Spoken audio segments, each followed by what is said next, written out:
Welcome to the 94th episode of the Nerdom and Other Nonsense Anime Podcast. Today we'll be breaking down anime that aired during the 7th week of the spring 2019 season. As always, we include timestamps in the description of the YouTube video and podcast feed if you only want to hear about one or two specific shows, since we will spoil everything. My name is Leo, and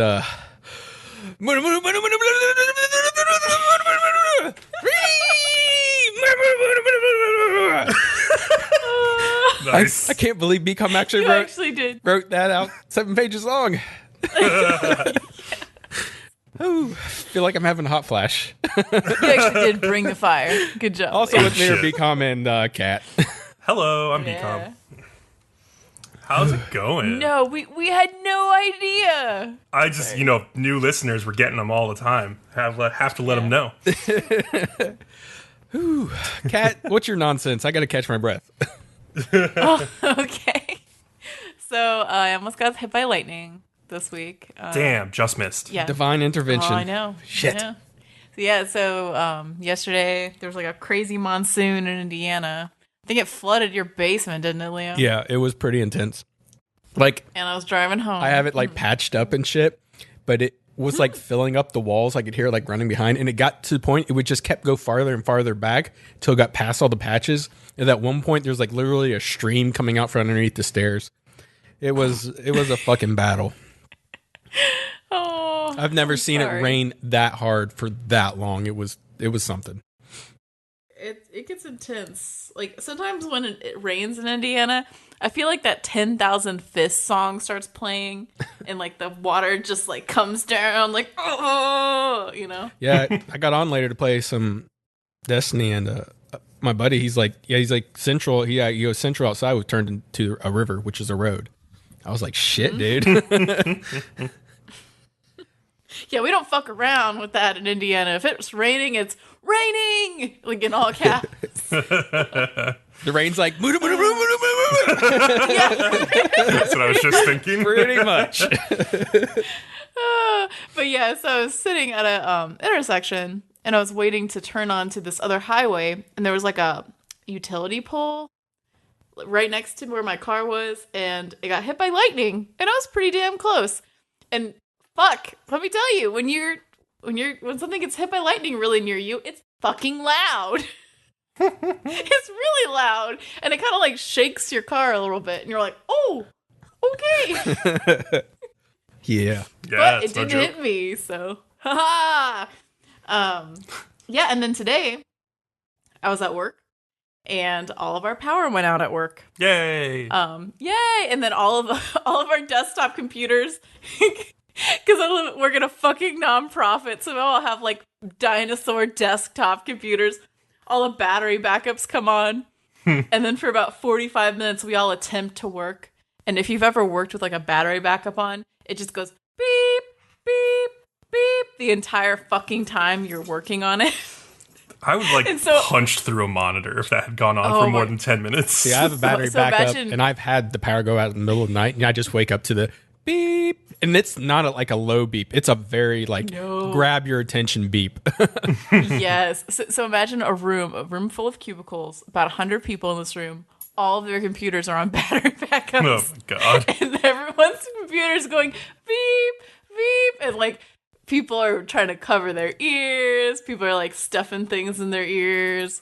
We're trying to work a little bit because we want to save and, and eventually one by one, the battery backups start dying. And right before it dies, you'll hear a beep for about a solid minute. Flat lines. And then it dies. So it's as if this is an ER room and all of the patients are just dying one by one. And finally they're just just go home, and we all left. But it was pretty intense for a while. Tomorrow you'll show up at work and it'll just be a funeral for all of your dead computers. Pretty much. Oh, man. So today was my nonsense. It was a tale of two streams, and so I'll talk about the first stream, because Leo and I are going to have a lot to say about the second one. So today is June 6th, D-Day, by the way, the anniversary of D-Day. But Google thought it was a good day to introduce their new game streaming service called Stadia. And they did it with like a 26-minute presentation. And they've already sort of talked about this before. This isn't the first time they've ever talked about it, but they were going to like clarify like pricing and like stuff about how it works and like games that they're going to come out with at launch. And so it was a bad stream. It was like Phil Harrison, who was around for the launch of Xbox One, which also did not go very well. The original launch of Xbox One, anyway. Xbox One's doing fine now, but back with like Phil Harrison and Don Matrick, not so much. And I don't think they've launched this very well either, because they didn't address any of the lingering questions. They were basically like, okay, if you have an internet connection that's like 35 Mbps down, you can stream like 4K, like 60 frames per second games and in 5.1 surround sound audio, and it'll be totally fine. And then they're like, for the people who have less connection, like 10 megs down, like, oh, you could still get 720p with just stereo audio. But like, this is all just like promises they're making us. Like, nobody actually believes this, I don't think. And so like, they put up this pre-order and they're like, all right, if you want to play this on a TV, we have a package for you. It's the Founders Edition. You get a Google Chromecast Ultra and then like our $70 controller and then like 3 months of Stadia Pro, which is a whole other thing, which it comes with like, I guess, one game to start with, which is Destiny 2, the collection.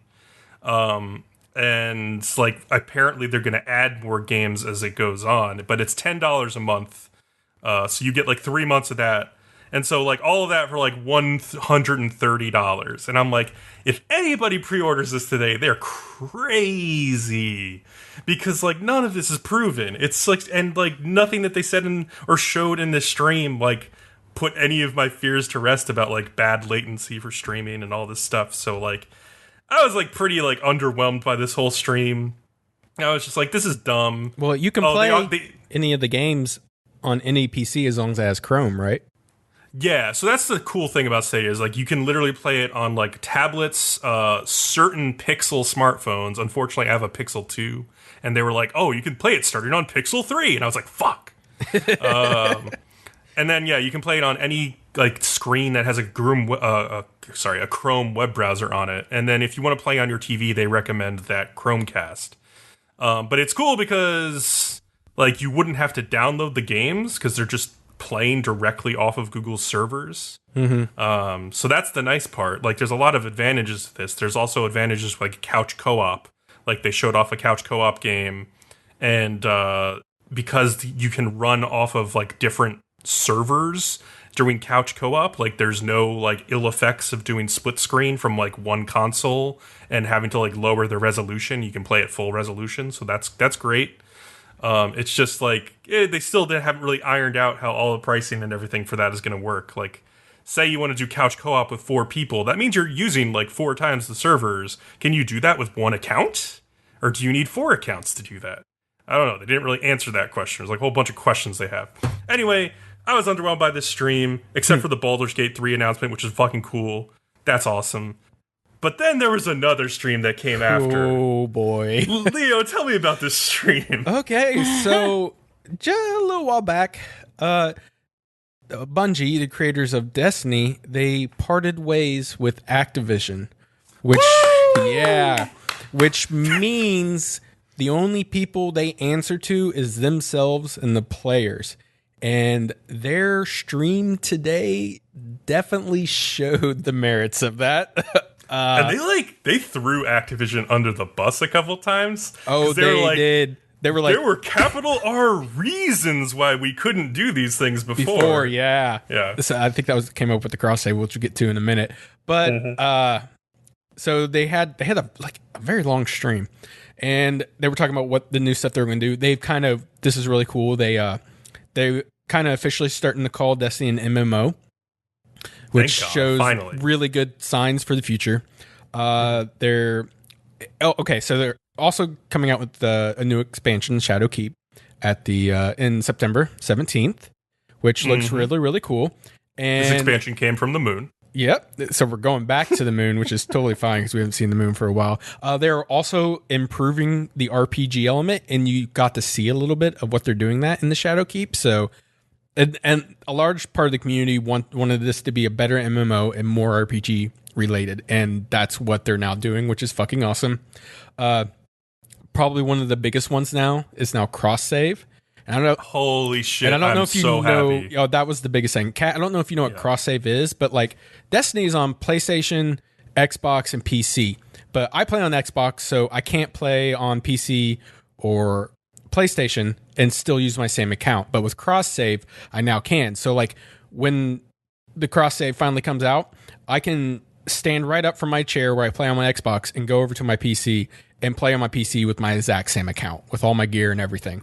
Which is huge rather deal. than having it all separate, which has kept us from playing with friends multiple times in the past, many times, because we have all this like literally hundreds and hundreds of hours of progress on Xbox. Oh, I had thousands in D1 or thousands with the original, yeah. And it's like, if we're gonna go over to PC, we have to start over again and do all this over again. Yeah, like I'm not gonna do that. Yeah. So this is huge for people who want to play with each other. It's great. So yeah.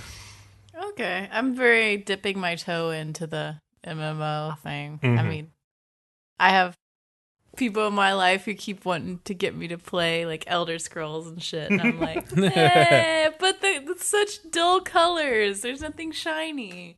There's nothing bright. Like we just talked about a minute, they've partnered with Google Stadia, so you'll be able to play Destiny 2 wherever a Chrome browser is if it's on the PC, which is awesome.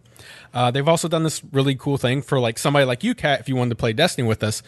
They have something called New Light, which is free, which basically would let you play D1 from the beginning all the way up to where we are, but they streamlined it so that it's the basics and you get all the story, you don't get all the other random stuff that you can do. Mm-hmm. So that's really cool. And the fact that it's free is just like, wow. And it's also coming to Steam because Activision owns Blizzard, so they were doing it through Blizzard on PCs. But now that since that's gone, they're doing it with Steam, which is made a lot of people happy too. That's really awesome. Yeah, because I love Steam. It's crazy to see Destiny on Steam. Like, I didn't think that would ever happen. Yeah, and so like you said, awesome. it was so funny. I haven't watched the whole thing yet, but I see some of it, and they're like, there were reasons we couldn't do some of these things. That was like the funniest thing. They just like throwing Activision under the bus. God damn. And there was like a whole bunch of other like minutia in there for people who have been hardcore into Destiny for a long time. But like literally everything they said during this conference was just like music to my ears. Like I was pretty out on Destiny 2 for the last like 6 months. I don't know. And just watching this conference had me so 100% back in. I follow lots of Destiny people on Twitter. And every single person was losing their goddamn mind. Yeah. Well, okay, so when is Destiny coming to Steam then? 3 months from now, September 15th or something like that. I think it's 17th, the same day that the expansion drops. You can actually pre-order it now. I just opened Steam to check. Yeah. And then like, forgive me for my not knowledge. That's fine. But, like, how is Destiny different than like? I know a lot of people who play like Final Fantasy. That's like the big one right now. So it's very different because like Final Fantasy is like a more like a World of Warcraft style MMO. And one of the reasons they refused to call Destiny an MMO up until now is because it's really like a first person shooter game. I was getting ready to say, don't leave out the first person shooter because that's like its main selling point. It's more like Halo, but like science. It's kind of like Halo turned into a social experience in a lot of ways. Okay. So it's like a shooter, but like you get to do things with parties of like 3 or 6 friends. Yeah, you're collecting weapons, you're collecting different gear. There's a lot of weapons that do a lot of different stuff. There's 3 different classes, and then within those classes, there's like 3 different subclasses you can pick, which is Void, Solar, and Arc, and then even those have 3 different spec trees you can go through. Right. But like I said, it still boils down to it's first person shooter. You're aiming, you're shooting, you're running. It's really interesting. But it controls really well, so I think new players can pick it up pretty quickly as well. It's fun. It's really fun. but it's going to be more fun. And I'm just like, everything about this was like, oh, Bungie gets it. They're going back in the right direction. And fuck Activision. Basically, who kept all this shit from happening earlier. So that's nice. All right, we talked way too much about streams. We did. Let's talk about anime for a little bit. Yeah, I'm like sitting here like the little noob, like, what does this mean? What does say? And you're like, we will explain to you, little child. All right, now that we're done with that. You're like Toru Honda trying to understand video games. Oh, no. Why'd you have to say that? I had to go there. No. All right, Bcom. Tell us about fucking bitch-ass Toru Honda and all of her faults. All right, so Fruits Basket episode 7 is called Spring Comes. Oh, God. It's not lewd. Well, you said spring come, and then you added the S. That's how the word comes works, Kat. I know, but you paused. I didn't help, but I got it stuck in her head a minute ago when she said something. I was like, that was the name of your porno. Oh my god! All right, so that's the name of Toru's porno. Oh, and it has a 12 guy gangbang in it. Look, Toru is too innocent to have porno. What is this? Get out of here! Oh come on! No one is too innocent. That's a niche, man. A lot of people are like, oh, we want a really innocent girl play, but she really loves getting down and dirty. Come on. I understand that, but like, stop. Don't lewd Toru and don't lewd KyoAni girls. That's all I ask. Just lewd anything else. You can lewd anyone as long as they're over the age of 18. Well, that's fair. Okay. Just saying. So, all right, anyway. Toru visits the Soma estate, and she's greeted by Momiji at the gigantic doors that form the entrance. And this compound seems like pretty huge, and it makes Toru like really nervous when she enters and like notices that it doesn't seem like anybody's around or living there, which is explained later. But yeah, it's explained right now, actually. Momiji explains that most of the Somas are busy getting ready for New Year's, which is like a big event for them. And it involves both the outside and inside people. And so the inside people are like the main Soma family, of which about 50 live in this main estate. And then there's like 100 more Somas who live outside it along like this tree-lined road that Toru followed to get there. And so the inside people are either Zodiac members or people who know that secret and are like on the inside. Yuki and Shigure used to live inside, but Kyo, for example, was on the outside. So Hattori, or Harry, as Momiji calls him, gets serious for a minute and tells Toru he would have wiped her memory, but Akito ordered him not to. But he thinks like her knowing about the Somas is dangerous. Akito is an asshole, by the way. Akito is definitely an asshole. We'll get into that. I want to know more about why he's an asshole, but yeah. Regardless, Hattori tells Toru to stay away from the Somas because they're loathsome, cursed people, and not fun in games like he thinks that she sees them as. And he also believes that Akito is trying to use her for something. Hattori goes to answer a doorbell, and Momiji starts explaining a bit why he's so hostile towards Toru. Basically, Hattori had a fiancé named Kana, but Akito did not want to allow the marriage and got really violent. And we find out later that in the episode that he threw Hattori into like a mirror, and like the glass breaking from the mirror cut his left eye, making him almost blind in that left eye. But even so, Hattori didn't blame Akito for this, but Kana blamed herself for Hattori getting hurt, which became almost like a mental illness for her. Well, not almost, it did become a mental illness. And Hattori made the decision to erase her memories of being in love with him to save her from her downward spiral, which is rough. So Momiji explains that Hattori doesn't want Toru to get hurt like Kana, basically, and that's why he's acting this way. And so Toru, being Toru, starts crying at hearing this story about how kind Hattori is. This story is stupid as fuck. Let's be honest. Is it like stupid? I don't think it's that stupid. I really rolled my eyes through this one. Yes. I know, like who the fuck is like, oh, this one person fucked up this other person I love. It's all my fault. What? What kind of weak-willed, lily-ass woman is this?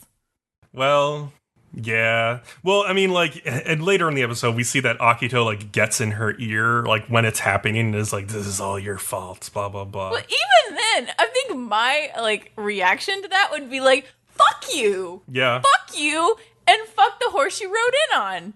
Like, I don't understand why she's like, well, it's time to, like, really hate myself and do all these things. Like, what? Well, like, it seems like Hitori and her both view Akito as this, like, unimpeachable, like, dictator, and, like, what he says goes. So, like, they view it as if, so like, fucking dumb. They view him as almost like he's, like, a binary, like, decider, and it's like, it could only be their actions that caused him to act this way. Because if they had acted correctly, then he wouldn't have done this. Then the brat child wouldn't have behaved like a brat child. Exactly, yeah. It's weird. God. Yeah. So, I've wanted for so long for someone to just go up to this man and just be like, shut the fuck up, and just like smack him in the face, because he's such an asshole. He's such a little brat. I'm so curious to learn more about why he is the way he is, but yeah, right now it does come off pretty stupid in certain ways, yeah.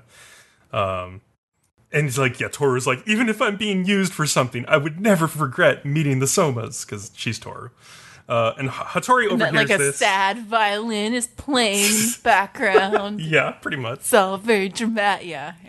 So yeah, Hattori comes back and he brings Shigure, who was the one who was at the door. And despite some like banter, like antagonistic banter between them, Momomiji's like, oh yeah, those two are actually like BFFs, don't worry about them. And Toru tries to ask Hattori like which member of the Zodiac he is, but he won't tell and threatens to tell like all of Shigure's like publishers every embarrassing fact about him dating back to when he was 4. So his lips are also sealed, he won't tell. But Momiji... But then you immediately find out. Yeah, we immediately find out when they go for a walk around the estate. And she, like... Of course, Toru, being Toru, quickly finds a way to trip down some stairs and hug him. And what does he turn into? A seahorse. Yeah. Your favorite member of the Zodiac.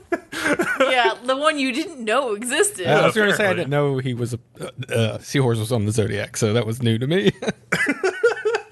So her panicked reaction to this, like, kind of reminds him of his old fiance Kana, who, like, when she turned him for the first time, was also like, where do seahorses go? Saltwater or freshwater? And like freaking out.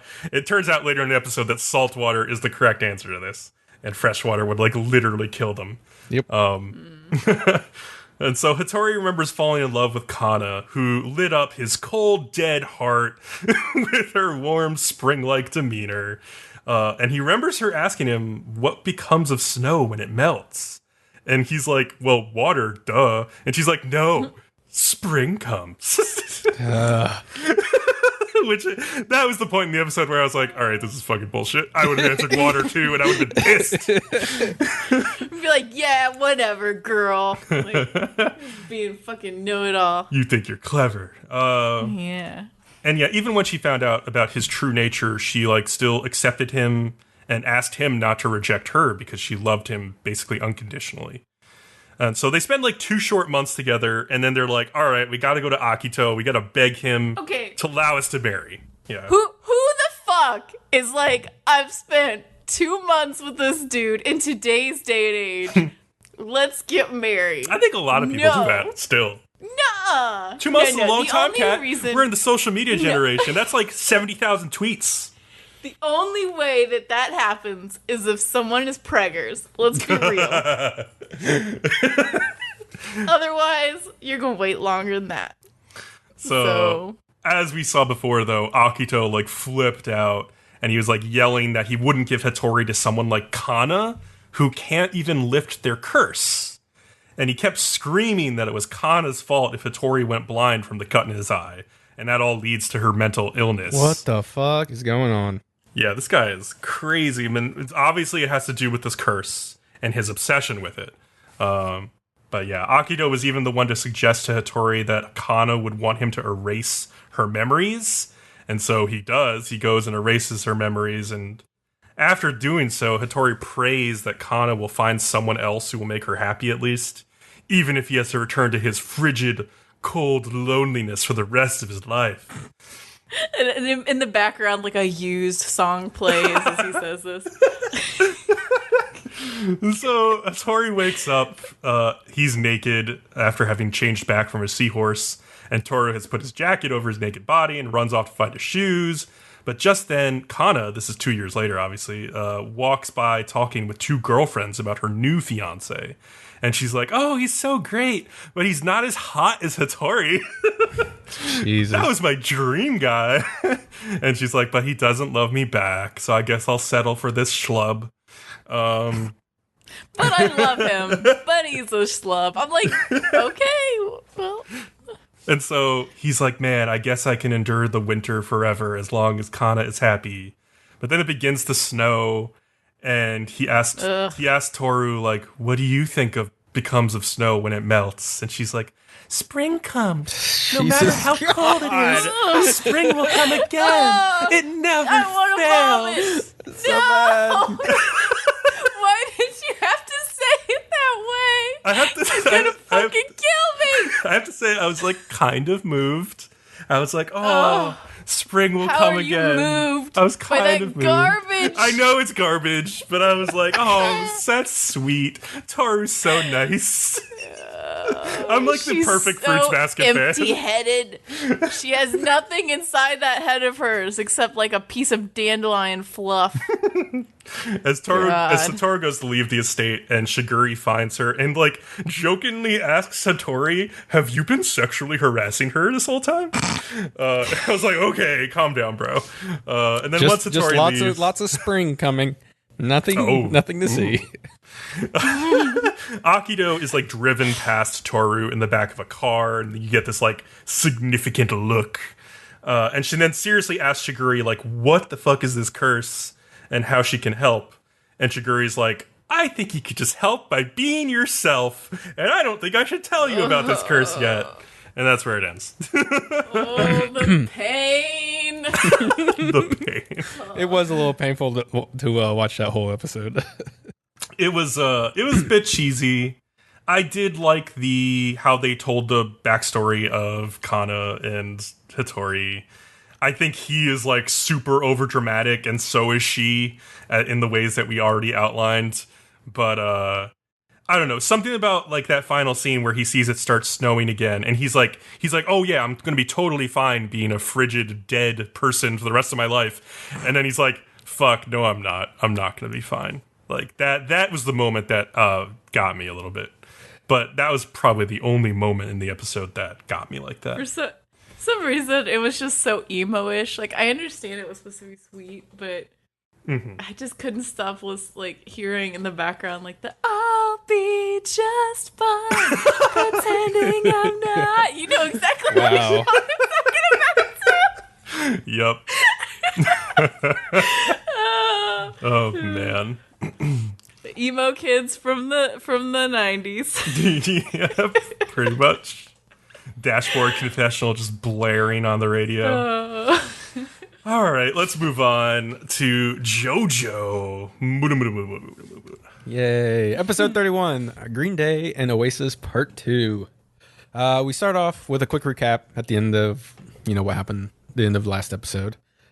Bruno engages with Seko, who takes a moment to set up his camera. And using the distraction, Bruno goes to punch Seko and instead gets kicked by him. Oasis is both faster and stronger than Bruno's stand sticky fingers, which is kind of scary.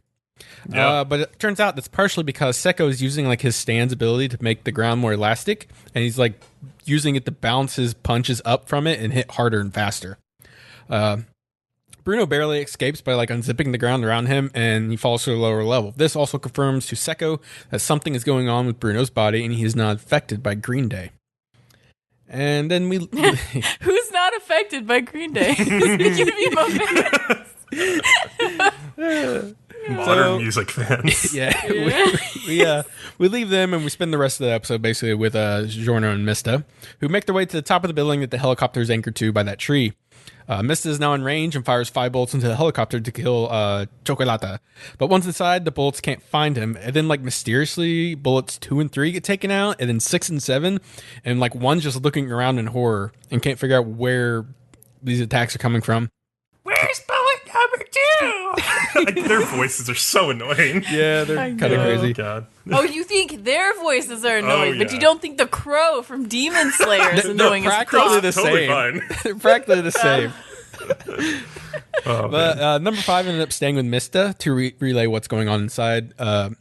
Also, since his little bullets are getting beat up, he's also suffering from the feedback of his stand, and he's basically down and out at this moment.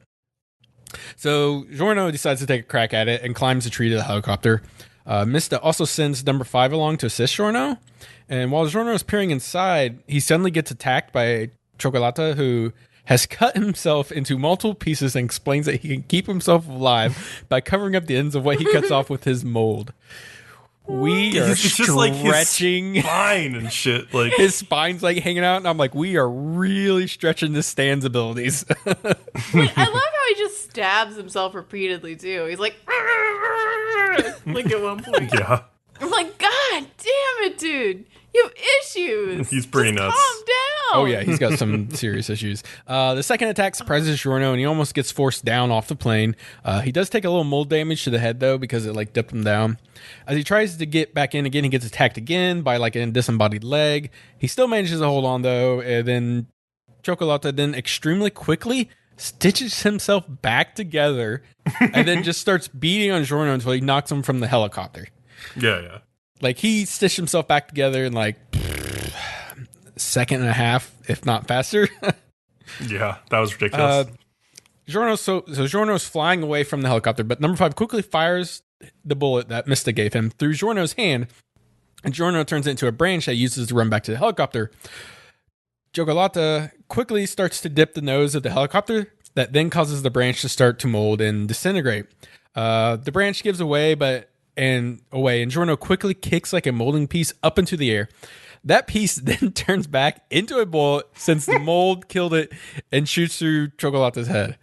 Okay, the moment that this is described is it takes so damn long for him to explain what has occurred. And honestly, I couldn't even fucking follow it. I was like, wait, what? Why didn't you just say magic or something? Yeah, it would have made it's very rough to follow exactly what's going on. You should try typing up a synopsis like me. Yeah, It's I had hard. to watch this like 3 times to I figure did a out couple what the fuck of was rewinds happening. like, what? I gave up. I listened to it a couple times and I was like, I don't get it. Whatever. He somehow did it. Okay. Okay, now that Giorno is safely back on the building, he looks at Chocolata's body and says he knows he's not dead and is faking it. He then starts to inch towards him, and Chocolata says, well, you're wasting time talking. I severed my right arm, and you didn't notice. I am now holding Mista hostage with it. He's like, has it on his neck or something. Mm-hmm.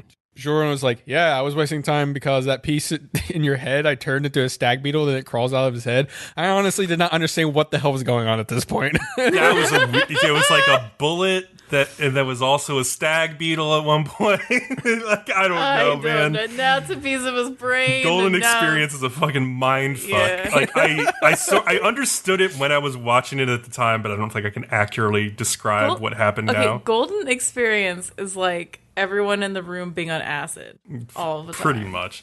It's just a whole bunch of like, turning back time bullshit. Like, so objects were different things. Turning back time and erasing the time that had previously happened. And this JoJo is very obsessed with time and fucking around with time. This is true.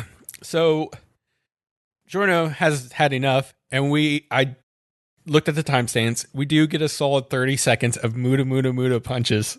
A little ree in the middle there. I love the ree. Is that like a thing from previous JoJo's? Is that why they're doing Yeah, that? it was. Previously, it was Aura. Okay. Well, yeah, it's like, many different things, but yeah. Yeah. I was like, this seems like a thing that's recurring. Yeah, this is a recurring JoJo thing. This is apparently like the big moment from Golden Wind. Like this Muda Muda thing went on for 7 pages in the manga, which is pretty excessive. And also imagine turning a page 3 times and it's the same thing.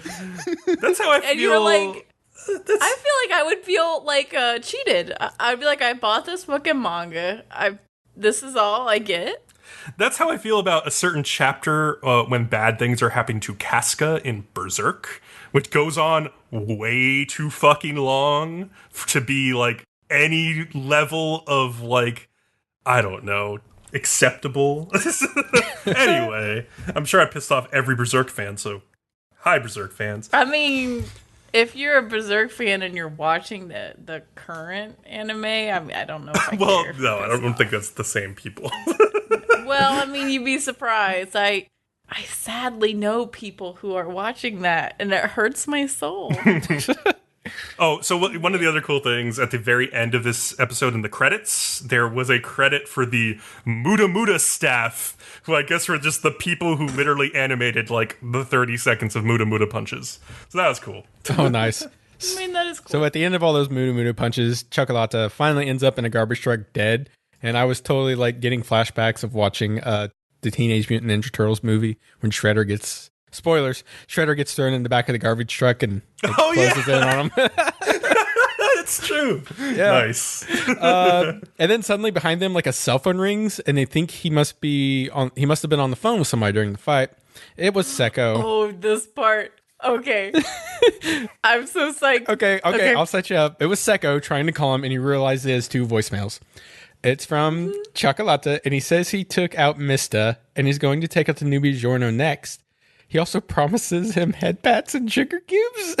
Kat? Okay, so doesn't this seem like they're in some sort of weird, like, S&M, like, Dom sub relationship? Oh, yeah, absolutely. Like, it totally has to be, because, like, the way he talks about him, I'm like, oh, no, this is something else. Like, something else is going on. I kind of feel bad. And then the next part... Oh shit!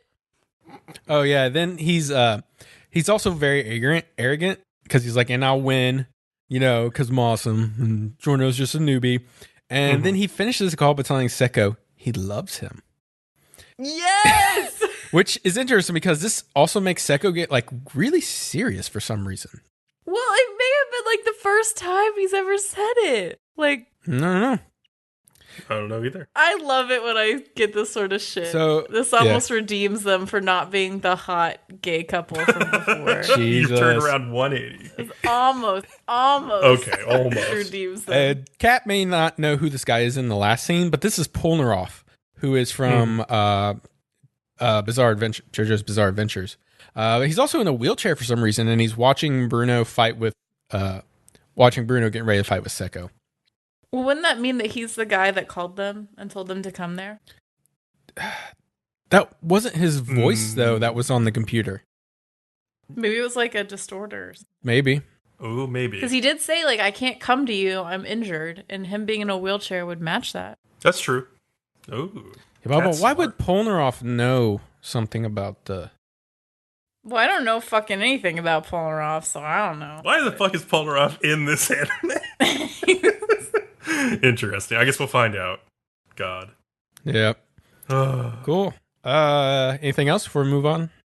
No, I think we kind of covered it as we went through it. Let's move on. I think that Giorno and Mista are going to continue to get more and more fan fiction as they continue to do things that are kind of brotherly and like slightly gay at the same time. So are you reading this fan fiction? I mean, I can't avoid it. I'm in yaoi groups. Oh, like, God.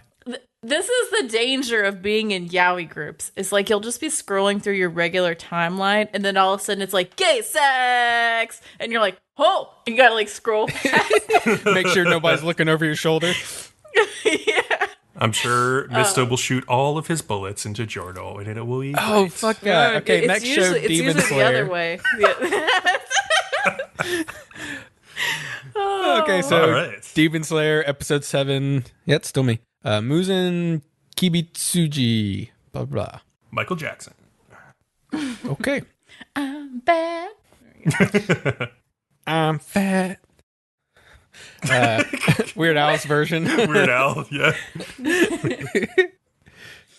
Nezuko goes after one of the demons, and Tanjiro calls her back like she is some kind of dog or something. Did you guys notice that? Yes. Mm-hmm. Come here, Nezuko.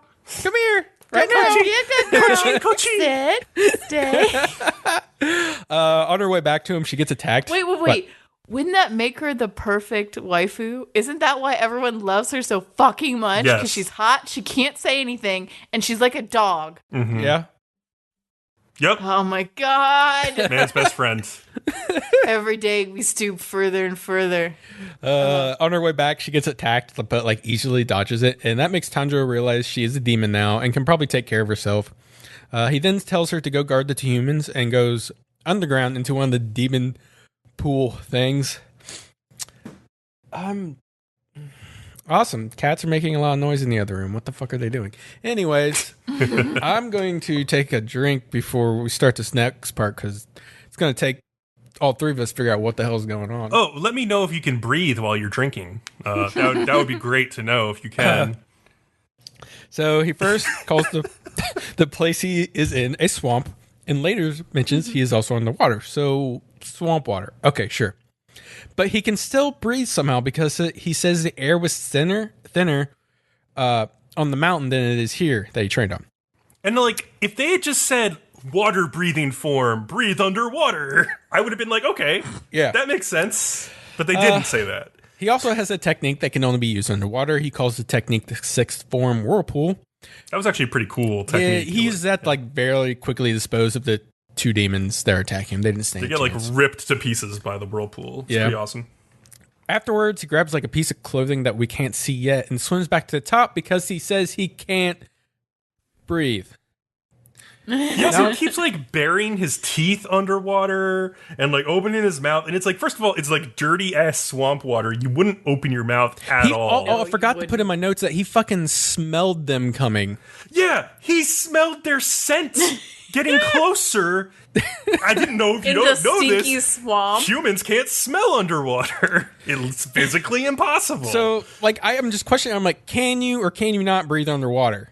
Or you can't. At Well, all. I mean, he can, but humans can't because, like, the way you breathe is that esters like connect into like the inside of your nose, and esters are typically unstable underwater. And first of all, you're not breathing through your nose underwater either. So what the fuck? Well, okay, I think it has to be that he could never breathe. Yeah. But, like, he took a big, like, gulp of air before he went down there, maybe? I don't know. It was so confusing. This whole It has part. to... Maybe it's that it was translated badly. I wonder actually if it was just weird translation because that's very possible. yeah, because he literally says the air was thinner on the mountain than it is in here, so suggesting he can breathe, but then he has to get out because he can't catch his breath because he can't breathe. What? And like the demons can clearly kind of breathe because they're just like talking to each Well, other they've underwater. got, like, gill things on Yeah. themselves, though. So that would make sense. And this is, like, their swamp. Oh, God! We haven't made a get out of my swamp joke.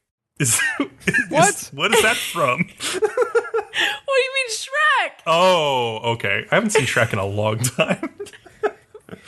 Anyways, outside, Nezuko is like overwhelming the demon, who notices that she doesn't have any morphing techniques, but is still really strong. He thinks Tanjiro must have given her a lot of blood to allow her to be so strong. That's kind of interesting. But Nezuko's attacks are so straightforward that the demon figures out her moves and ends up cutting her forehead because he can basically read her at this point. He goes in for the finishing blow, and Tanjiro blasts out of the pool at the last second and cuts the demon's arms off. Because a woman could never defend herself in an anime. Because women suck and have to be protected I don't think so. by men. Because fucking Shonen Jump. Sorry. Well, also, apparently women are stupid and can't come up with anything but straightforward attacks. Yes. Well, that's what I they was explained. Her annoyed at technique this. was I was just annoyed. like the demon's like, okay, she's stronger and faster, but her technique is crazy straightforward. It's just like straight punches, straight kicks. He's like, we can Right. read it quickly. So that's why she needed help. Go away, Cat. I guess I could be fine with that because she isn't experienced. As long as Yeah. Nezuko gets better in the future, I'll be okay. But if she stays shitty, I'll be upset. Yeah, she needs to get I'm better. a little testy about her though because of the fact that they basically made it so she's like a human-shaped dog who Yeah. can't speak. Exactly. This is like the one thing about her I was like, oh, she's really cool because she can kick ass. Yeah. And then it's like, oh, but she can't even kill 1/3 of a demon. I guess she sucks. Oh, well. The demon ends up spouting some nonsense about doing the girls a favor by killing them before they got any colder and start tasting bad. It's like, what? And Tanjiro like cuts his mouth just to get him to shut up. He then asks the demon what he knows about the Muzan guy. This causes the demon to like cower in fear, and he has a flashback of like Muzan telling him not to say anything. And then demon says, "I can't tell you," just like over and over and over. And eventually like he grows his arms and attacks Tanjiro, who is now like forced to kill him very quickly. Tanjiro then, I guess, folds Nezuko up and puts her back in the box. That was another nitpick of mine, because like usually she shrinks herself in size to get inside the box, but here it looks like he just like gathers her up and folds her up and puts her back in the box somehow. Yep. And I'm like, oh, because she's like she's sleeping to recover her health after like being cut, and so he just puts her in somehow that I don't understand. Okay. Anime magic. He then gives the guy the cloth he took out of the swamp that had his fiance's ribbon in it. And as he walks away, a crow shows up and tells him to go to Akasa Tokyo because there's rumors of a demon there. Cry! And don't you just want to hit it in the face and be like, shut up? I laughed because he goes "Cry" right at the end too. And I was like, that's awesome. I really like the crow. It's just I hate it. I hate it, and I hope it dies. I hope a demon eats it. oh man, they need to make an alarm clock for this crow. Oh, no. I would buy That'd be one for pretty good. Kat. You just send it to my house. It's like, I'm like, wake up, God Kat! damn it. Wake up, Kat! Oh, man. It would work really well, too. Tanjiro's face when he sees the city. Holy shit. So Tanjiro's just completely blown away. They animate his face just being so goofy looking. And he can't really grasp things until he finally finds some refuge at an udon stall. He orders some and he drops it, which is sad as fuck. I was really sad. It was a cool kind of udon. It was a yama kake, which means like mountain yam, grated mountain yam over udon noodles, which sounded really interesting. So, like, do you grate the yam when it's not cooked? I don't know. I think so, probably. You could have You baked the yam and then grated it. Well, no, but because then it would be like trying to grate a baked potato. Yeah, so I think it's uncooked yam that you would grate over it, and then like it looked like his version was hot, and so it would like cook in a little bit in the broth. Yeah, I was on Google looking this up, and I saw like a chilled version, so there's cold version too. So I assume it comes both ways. But he drops it because he suddenly catches the scent of a demon, the exact same scent that was at his house. He quickly falls Dun, dun, dun. and finds Muzan himself. And just before Tanjiro attacks, Muzan turns and he sees he is holding a small girl that calls him Papa. Then the wife shows up and Tanjiro is like really confused. He's like, what's he doing with humans? He's impersonating humans? He's pretending to be a human? What the fuck? But Muzan uses the opportunity to like cut a guy unbeknownst to anybody else and then turns him into a demon and causes like some chaos. And then it just ends. yeah, he can like instantly turn them into demons, which is crazy. Yeah, like he So, cut the back of his neck and it was like 10 seconds. Now the guy's a demon biting his wife. but yeah, so like, if that's his kid, then like, since every touch scratch he makes on someone makes them a demon, like, that's a demon kid, right? I don't know. No, Tanjiro smells them and he says they're both humans. Yeah, that's what true. The fuck Yeah. then? Well, Yeah. maybe he married a woman who already had a child. Maybe it's not his child. Maybe. But it could be just his way of fitting in with society. But yeah, I want to know more about him because he is a demon who has relationships with humans, whereas Tanjiro is a human, has a relationship with a demon sister. So it's an interesting like little flip. That's neat. But he seems to have no issue causing like huge amounts of chaos for humans, even though he lives with one. Yeah, he doesn't seem like a great guy. Oh, another nitpick. When they get to Asakusa, Tanjiro has taken Nezuko out of her box. Why would you take your demon sister out of her box in a huge city with a huge like a crowd of people? I know. What are you doing? Tanjiro! She's like super sleepy too. She can't even stay awake. I mean, She's like, why why are you you wake dragging me her up? around? Yeah. He like leaves her on a Yeah. park bench to like run off and find Musan. He's like, bye. Oh man, it was funny. I had a lot of nitpicks that episode, but it was still interesting. But man, the water breathing part really got me. Oh Yeah. Oh, it's annoying. yeah. All right, should we talk about Dororo? Yeah. We should. Okay. Episode 19 of 24. We're getting towards the end. The story of the Amano-jaku. So I looked that up on Wikipedia. Amano-jaku, it is usually depicted as a kind of small oni and is thought to be able to provoke a person's darkest desires and thus instigates them into perpetrating wicked deeds. Ooh, interesting.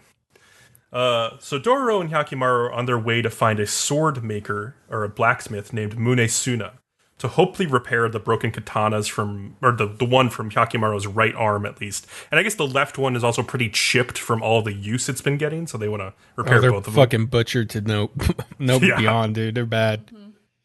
And then they're told by some guy in the village that Mune Suna isn't that great of a craftsman and that his daughter is super ugly and has a terrible attitude. And I'm like, wow, that's okay. That's an interesting thing to start off. I don't know if that's what you would mention in the same breath. Like, well, this guy, he's not that great at his job and his daughter's ugly. Yeah. And I don't really know if that fucking matters. So, and like, Dororo sees this hatchet that the guy had made by Munesuna and goes to use it and notices that it works really well cutting apart this little log.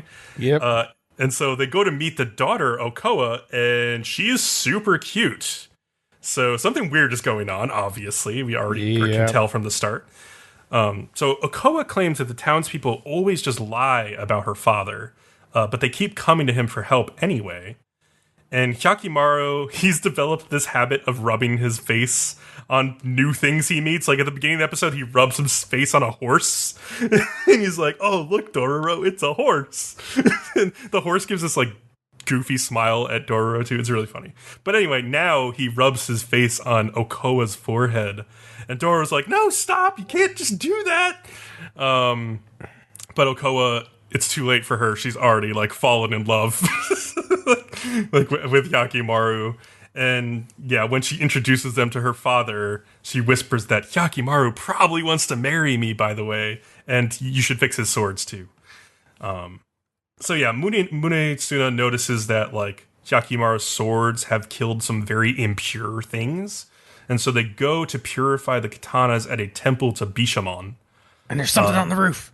Yeah, there's that Oni that Leo was talking about on the roof of the temple, and it casts like a spell of some kind or some sort of magic on Hyakimaru. And when he's supposed to place the swords on an altar to like purify them, his body kind of moves on its own and puts Dororo on top of the altar instead. And Dororo's like, what the hell are you doing? And so they fix that. But then later that night, we find that this issue extends to Dororo as well, even being made to say things he doesn't mean to say. Oh, sorry, this is Hyakimaru at this point still, being made to say things he doesn't mean to say. And he tells Dororo he doesn't need his swords back. And when Okoa brings them some sushi she made and says she wants to come with them when they leave the village, Hyakimaru is like, I will be with Okoa. And he also says he's quitting their journey to Dororo and doesn't need the rest of his body, and Dororo and him don't need to be partners anymore. So this is all very strange. And then Dororo also starts saying the opposite of what she means, saying that she's really happy that Hyakimaru and Okoa are getting together. She gets like really frustrated that she can't say what she means, and she eats all the sushi and runs away. And so the next day, Okoa has told the villagers about this impending marriage. They all come to tell her what a great tragedy they think it is, because they're all saying the opposite of what they mean. This was obviously kind of the point, yeah, where I was like, at least Giorno from JoJo, Figure Out Narancio, was talking the opposite of what he meant to say that one episode. You know, way quicker than anybody did here. I'm like, it's clearly obvious. Well, the thing with Okoa, at least, is that she wants to believe a lot of the things that she's being told, at least by Hyakimaru, so she's going with it. Then when they like tell her like, oh, she looks dull in the dress or something, she still is like, oh, thank you. It's like, what? I guess she's like used to it at this point. I don't know, because she's been told by things like this for a long time. But one guy from the village, though, tells her that he's really glad that she hurried up and got married, which would mean he's not happy about that because he's clearly in love with her. So the wedding's planned for the next day. Okoa keeps getting told how ugly she looks in her wedding kimono. Dororo tries to explain how she feels to Hyakimaru one last time, but they both just continue to not be able to say what they mean. And so Dororo heads to Mudesuna's to try to throw away Hyakimaru's katanas since he claimed that he doesn't need them anymore. But he gets stopped by the swordsmith, and then they have this conversation about how she wants to stay by Hyakimaru's side and doesn't like seeing people get killed by swords. And the swordsmith explains that his ideal is to create a sword so terrifying that opponents will just look at it and give up, and that would be a way to avoid more and more death. But he's not sure if he'll live to see a weapon like that in his lifetime. Though I think we see weapons like that today with like nuclear weapons and other weapons that are so powerful that you can't use them because they're ridiculous. And other people would just immediately back down. So at this point, Dororo realizes he's been able to say what he actually wanted to with Munesuna alone, and realizes that Hyakimaru started acting weird when they visited that temple. And so Okoa is like dragging Hyakimaru by force to the temple for the wedding. And Dororo arrives there first and sees the Oni on top of the roof and throws a perfectly targeted rock at its face. He's been learning from the Beast Titan. Oh, yeah. Yeah, maybe. Got that form down. It's a ghoul, and Dororo tells Hyakimaru to attack it, but the ghoul uses its power to get Hyakimaru to start choking out Dororo, almost choking her to death.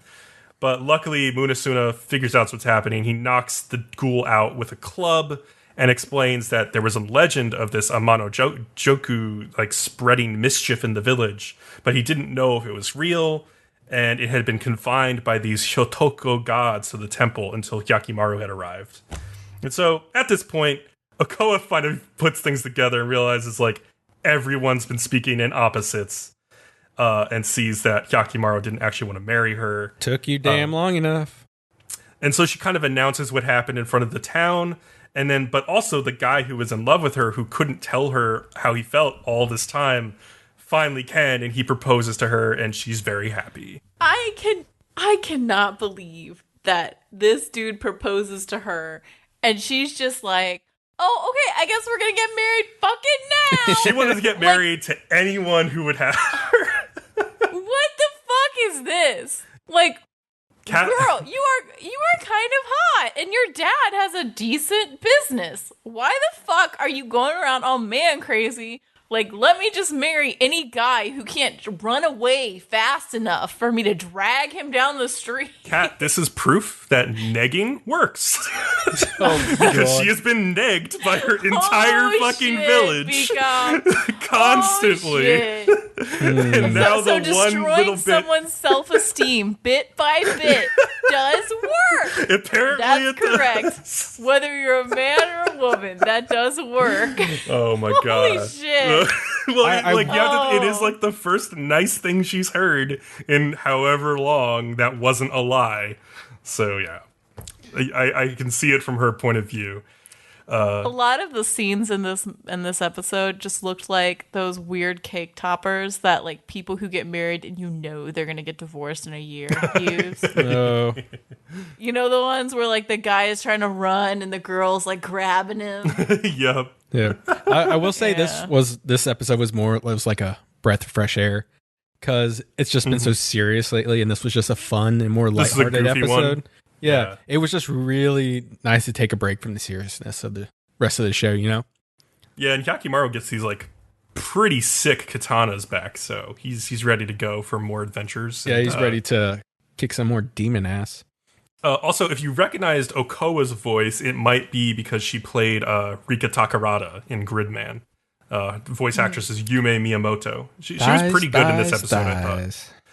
Yeah, her thighs weren't as rocking in this episode, I guess, but she can't all have the same. I don't think you get a really good look at her thighs to make that judgment, but that's whatever. True. I'm sure the fan artists will give her the thighs she deserves. Ooh. Anything else on this episode? No, let's take a break. No. Okay, we'll be right back. Yeah. And here's another tasty morsel from the Trash Pandas Watch Anime podcast. Some fan service. Yeah. I mean, it worked pretty well in Dragon Ball. Do you remember those scenes with Bulma? Bulma was running around in a bunny outfit for the longest time. I know. Akira Toriyama. We can get the Dragon Balls, and then we can make our wish. Bulma's panties. Did Oolong wish for Bulma's panties, or did he just wish for a pair of panties? I think it was just a pair of panties. I'm sure it's different in the Japanese than it is in the English dub.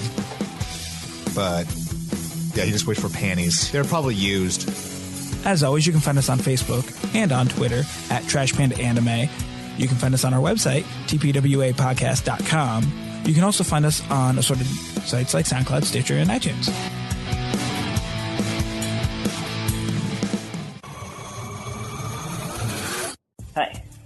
Hey, do you like wrestling? Whether it be in a bar, an arena, some weird place in Asia, or in a stadium? Or the occasional penis plex? Well, if any of these things might tickle your fancy, anywhere in between, from penises to wrestling, you can come and check out our podcast. Our podcast name is Smack It Down. We talk all things WWE, New Japan, anything else in between. I'm Jay Silver. I'm Corey Gold. And we look forward to you joining us. Happy Rusev Day. Happy Rusev Day indeed. All right, and we're back with some Attack on Titan bullshit. Da-na-na-na-na-na-na. I can be your hero, baby. I'm very excited about this episode. I mean, you guys are more psyched about it than I was. I don't understand why. Yeah, I was literally watching this episode like, I'm so fucking jealous that Kat gets to do the synopsis for this. I mean, this is okay. This is like the whole time I was watching it, like, You say okay, but you also wrote like 2 pages of the synopsis. I mean, a lot happened. Yeah, I a lot can't just happened. not say it. All right, get it out, Kat. Yeah, tell us about it. Tell us all okay. about it. The Beast Titans says that it's a shame how King Rish stole their memories, and that's why they're repeating the same mistakes. And like, you see what he really looks like. He looks like a middle-aged dude with blonde hair. Mm-hmm. Yeah, which we've seen a couple times by now. Yeah, but like, you know, you get an up close view. And he says like he says like, I'm not like my father. I need to enjoy things. When he like notices himself being too angry and like crushing the rocks, which I thought was entertaining. Then one of the soldiers has this image of this girl he calls Hitch, who is his girlfriend or something. Yeah. These two are from last season. Yeah, she's probably in bed asleep, and you know, he's about to die, and he's very anxious, and he's like kind of having that weird surreal moment that, you know, whenever you didn't expect something to happen and it's happening, and like you're just not even, it's almost like a dream. And then of course he dies, and it's just it's really good animation. Mm-hmm. And just a portrayal of the situation, because that's how it would happen. And then after killing almost all of the soldiers in like a giant sling of rocks, the Beast Titan notices through the dust that like his Titans have fallen too, and Levi comes out of the dust to attack him. And Levi must be twice as angry because it's so dusty, and he wants to put on his maid outfit and just clean all this up now. Oh shit! He's like, you made me jump through this! Like, I have dust in my mouth! Like, oh my god.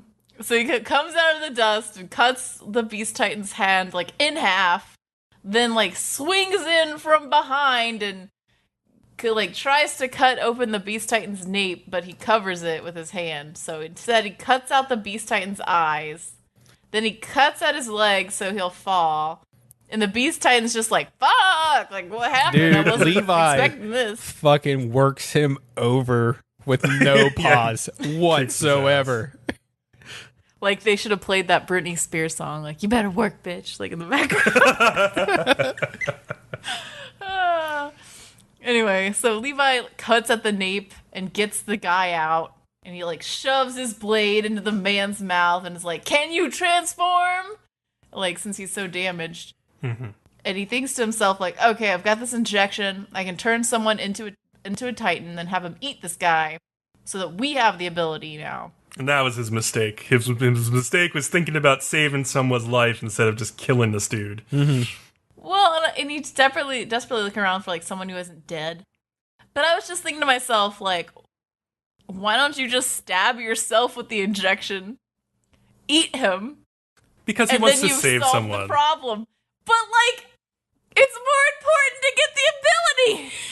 Look, Levi has a heart of gold. He has to save At this people. point, they're all fucking dead. No, Just there's like that one guy who was like the complaining one about guy, shit. like, Yeah. on the other side of the field. Of course he survives. I kind of thought maybe it's because Levi doesn't want to be a Titan thing. Probably. Yeah. Because, like, I mean, Levi cares about his men, but I don't think he cares about them that much. Yeah, I don't know. You know? If he had to, I think he might, but I don't. Yeah, he probably doesn't want that. Yeah. And then, anyway, the dog Titan grabs the Beast Titan guy suddenly and is like, see ya! And starts running away. And the Beast Titan's like, ow, that hurts, but heh, we've won. Like, yeah, even if I got injured, we won. And he, like, orders the other Titans that he controls to kill Levi as they flee, basically. And like And Levi gets super pissed, and he's Oh, like, he "I is. promised Erwin." Yeah, he's like, fuck! Like, I promised him that if he died, I would do this, and... I like that shot when you see like that one idiot guy survive, but in the background, Levi's just jumping from Titan to Titan, like slicing their necks apart. Yep. It's pretty great. Yeah. And I just kept imagining, like, that one guy that survived the charge. Like, all of the other ones are dead except him. Imagine, like, his war stories, like, 50 years from now. Oh, he's the only one that survived the charge of whatever the fuck place But this first, was. I did my Like, best impression of Aaron and complained a whole lot before we started. But yeah, so they flash to Armin, and he thinks to himself that, like, you know, the Colossal Titan has just come. They're kind of fucked Ooh, woo. because they've got, like, Bertolt and Reinar both in their Titan forms, and they've got to beat them somehow. And they've got, you know, Eren, who's pretty much down. And Armin thinks to himself that the Colossal Titan looks like a lot thinner than before. And it's just as, like, Hanch had thought that the Colossal Titan is kind of weak in a battle of attrition. I wish losing weight was this easy. I know! Wouldn't that Just be letting off a nice? little steam. Just explode a little bit, you know, let some steam off. Would Be great. nice. But I didn't understand, and maybe we'll talk about this at the end, because, like, he goes into the stuff about battle of attrition, then he comes up with a plan that, like, has little to nothing to do with that at all. Yeah, in most ways, yeah.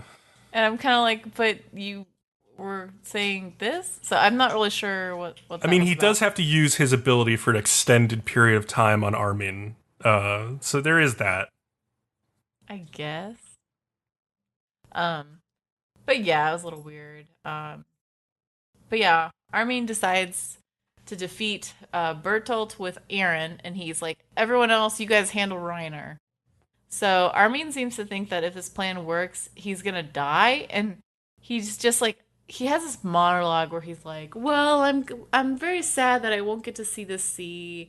I always wanted to, and like, I'm always filled with all this courage when I'm thinking of the sea, and all this, and I'm just Yeah. like, well, I mean, you could come up with a plan that doesn't involve you dying. But he could barely think of a plan to fight them before in like the last episode. Like he was just stumped. And then when he finally comes up with a plan, he realizes like this is what's going to have to happen. So True. then he has to trick Eren into it. Yeah. So Armin takes his blade out and like stabs Eren through the Titan and is like, hey, wake up, and explains like, hey, I have this plan. Like, and he like starts mouthing it and they start playing music. And I'm like, you fuckers, you're gonna make us sit here and watch him explain it and not tell us what the plan is. I hate that. Like, I know we're gonna know eventually what it is, but I hate that they, like, tease us. Like, Well, it's because so they can surprise us with how fucking I cool know, it is. but they don't have to show them explaining it if they're not gonna let us hear it. Well, then if they don't show anything about them explaining it, then they'll be like, well, how did Aaron know what to do? So they have to show you something. Be like, I have a plan, and then they cut away. So I guess they could have done that. Watch his mouth move and go, "What's he saying? What's he saying?" And Or they're going to show Building- you rather Yeah. than tell you. Oh yeah, well, they're building I know, anticipation. But then you don't have to show us with having his mouth talking without us hearing what he's fucking saying. Look, the That's all- payoff was that's all worth I'm it saying. this time, in my opinion. Ugh. I know. I just hate that kind of shit because it just infuriates me because I'm like, tell me.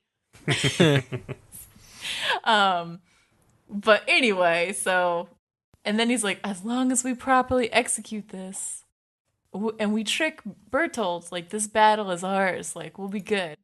And meanwhile, Mikasa is taking down Reinar, and he's on the ground because she, like, shoots him in the knee with one of the bolts. And he, like, falls. Like, he literally took an arrow in the knee. I thought that too. I didn't think about that. God damn it. Skyrim ruins everything. Yeah, pretty much. And when he tries to get up, they all get closer. Like, they're all going to come in and attack. And Reinar seems pretty confused, honestly. Like, I think he's got the Titan equivalent of, like, 2 concussions. Yeah, I think so too. He's just like, huh? What is occurring? Yeah, he has no idea how he got to this point, basically. Like, yeah. Meanwhile, Aaron is perched on this wall with Armin on his shoulder. And Armin's kind of like, all right, the plan just depends on how long I can hold out for. And I'm just like, well, that sounds like ominous and shitful. And he tries to convince Aaron that he won't die because he isn't a hero and he can't die before he sees the sea. And Aaron knows that, like, that's kind of bullshit. But then Armin's like, I've never lied to you before.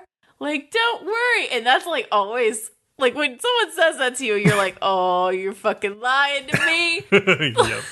Like, and I almost wonder, like, I mean, Aaron talks later about, oh, I should have known. And I'm just thinking to myself, like, of course you knew. No one can, like, go into the equivalent of an oven and be like, and I'll be fine. Like, you of course knew. Like, what did you think was gonna happen? Yeah. Yeah. Yeah. I think it's more Aaron just being like, I'm gonna pretend that I didn't know and didn't allow him to die. Look, Aaron's dumb. This is well established. It could take him a little bit. Even a child could understand that this was what would occur. Probably, yes. Unless Aaron thinks he can fulfill his part of the plan faster, but yeah. But no, that's bullshit. You know, like, yeah.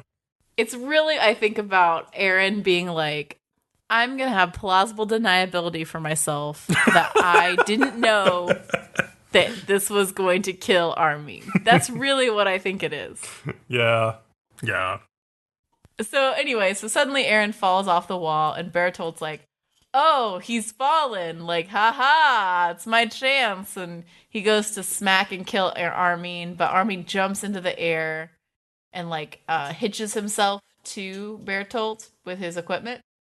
And then Bertolt counters with that, like, flashy steam oven thing that he does where, like, his body becomes a furnace and there's steam everywhere. Yep. Mm-hmm. And then meanwhile, the others, like, can see this because these two battles are happening, like, only a few feet from each other. Yeah. But they are still dealing with Reiner, and they all attack. And once they try to attack both sides of his jaw at once from both sides, so they can, like, Unhinge break it. his jaw, Yeah. basically, and then they can get the third bolt into his mouth. But one of the spears misses, and so Mikasa's like, I'm just gonna fucking go for it. And she's like, I'm gonna get myself in that mouth. Just like every college, yeah, anyway. I almost said, just like every college freshman. God damn it.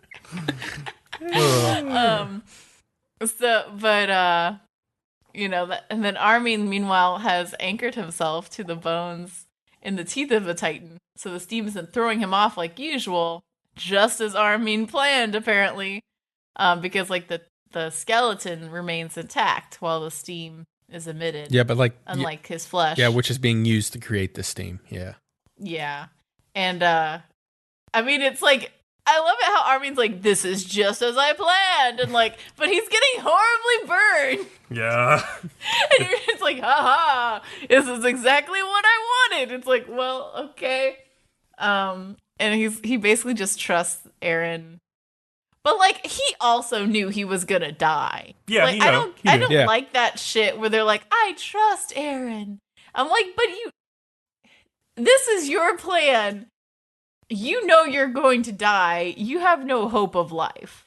Like, don't think that at the end. And that's think like what I did it. Bertolt is saying from inside the Colossal Titan. He's like, is this really how Armin goes out? It's like, this is the best thing he could think of? Like, after all that? Yeah. And then finally, like, he just keeps holding on to his, like, little clicker thing, which holds him to the Titan until the device is too burdened to work anyway, and Armin just falls away. It's like a lifeless body. You do have to admit, like, it takes a lot of strength to keep holding on to something like that. When you're burning but alive? At the same time, yeah, but at the same time, I wonder, like, if when you're burning alive, your hand would just clench and you would be unable to relax your hand. Potentially, yeah, for sure. So he almost looks like a Titan when he's getting burned like that, because his like clothes are like burned off, and yeah, it's pretty nuts. Yeah. You know what? Armin died a virgin, I think. Yeah. Good for him. That's why you never wait, children. You fuck as soon as you have the opportunity. Do we have to say you children? Get in there. Children? Let's say like young adults, maybe. If you have the word teen after your age, you get in there. And you do what you have to do. Oh my Don't God. go out like Army. Use protection too. Oh my yes, God. I'll always use protection. This has been a Nerdom and Other Nonsense PSA. Fuck. Damn it. Oh my God. All right, get to the hype shit that happens, because I'm hype about this next part. Meanwhile, with Reiner, Hanj jumps in. Oh, she comes out of nowhere. It was just like, let's fucking go. She's like, Baha! And like just jumps in and throws the second bolt and gets like Reiner's mouth open. And so Mikasa's like, yeah, and like gets the bolt into his mouth and is like, eat this, cocksucker, and like blasts R right out of the Titan. And look, she's like, we got you now. I knew Hanj was probably still alive, but I'm very happy that she's still alive and still a badass. Anyway. Her entrance was fucking awesome. It was perfect. She's the best player in the league, obviously. Best character in Attack on Titan, still to this day. I don't know about best character in Attack on Titan. Best character in Attack on Titan. I don't think there is a best character for me anymore. It is, and her name is Hanj Zoe. Jesus. Would you marry Hanj, Bcom? Is that what you're saying? 1,000,000% I would marry Hanj if I could. You would have little Hanj babies. You would bring her snacks in the middle of the night when she stays up. They would all have little goggles that they wear. It'd be great. Yeah. And then once Bertolt's steam clears, he thinks like, well, I've resolved everything. Everything's over. That's that. Like dusting off his hands, metaphorically. And he looks over and notices that Eren's Titan is just the hardened shell form. Oh, shit. And he's like, oh. And suddenly Eren jumps up from behind. RKO out of nowhere. He's like, na-na-na-na-na-na. And like, jumps and like pulls him out of the fucking Titan. Is like, I got you. And like Bertolt's like, I can't believe they tricked me. And I'm like, yeah, I can't either. And then meanwhile, Eren thinks like, I should have known better with Armin. And they have this like monologue about how when they were kids and Armin got bullied, Armin used to say he wasn't losing because he wasn't running away. And you see Armin's like very burned. It almost like a charcoal briquette body. It's all very sad. And then Erwin comments a very cheesy comment that he was always more of a hero than anyone else. And I'm just like, well, that was predictable. I was just kind of like, holy shit, they killed off Armin? Wow. There goes my hero. Watch him as he goes. Watch him as he burns. Yeah, Armin, that's a very... If he is indeed dead and stays dead, that was a very heroic way to go out. But you think Levi might inject him, though? I mean, all I'm saying is this episode ends with Armin and Eren standing right next to Bertholtz. That's true. But, like, do you have to be alive to get the Titan ejection? Because Armin's probably dead.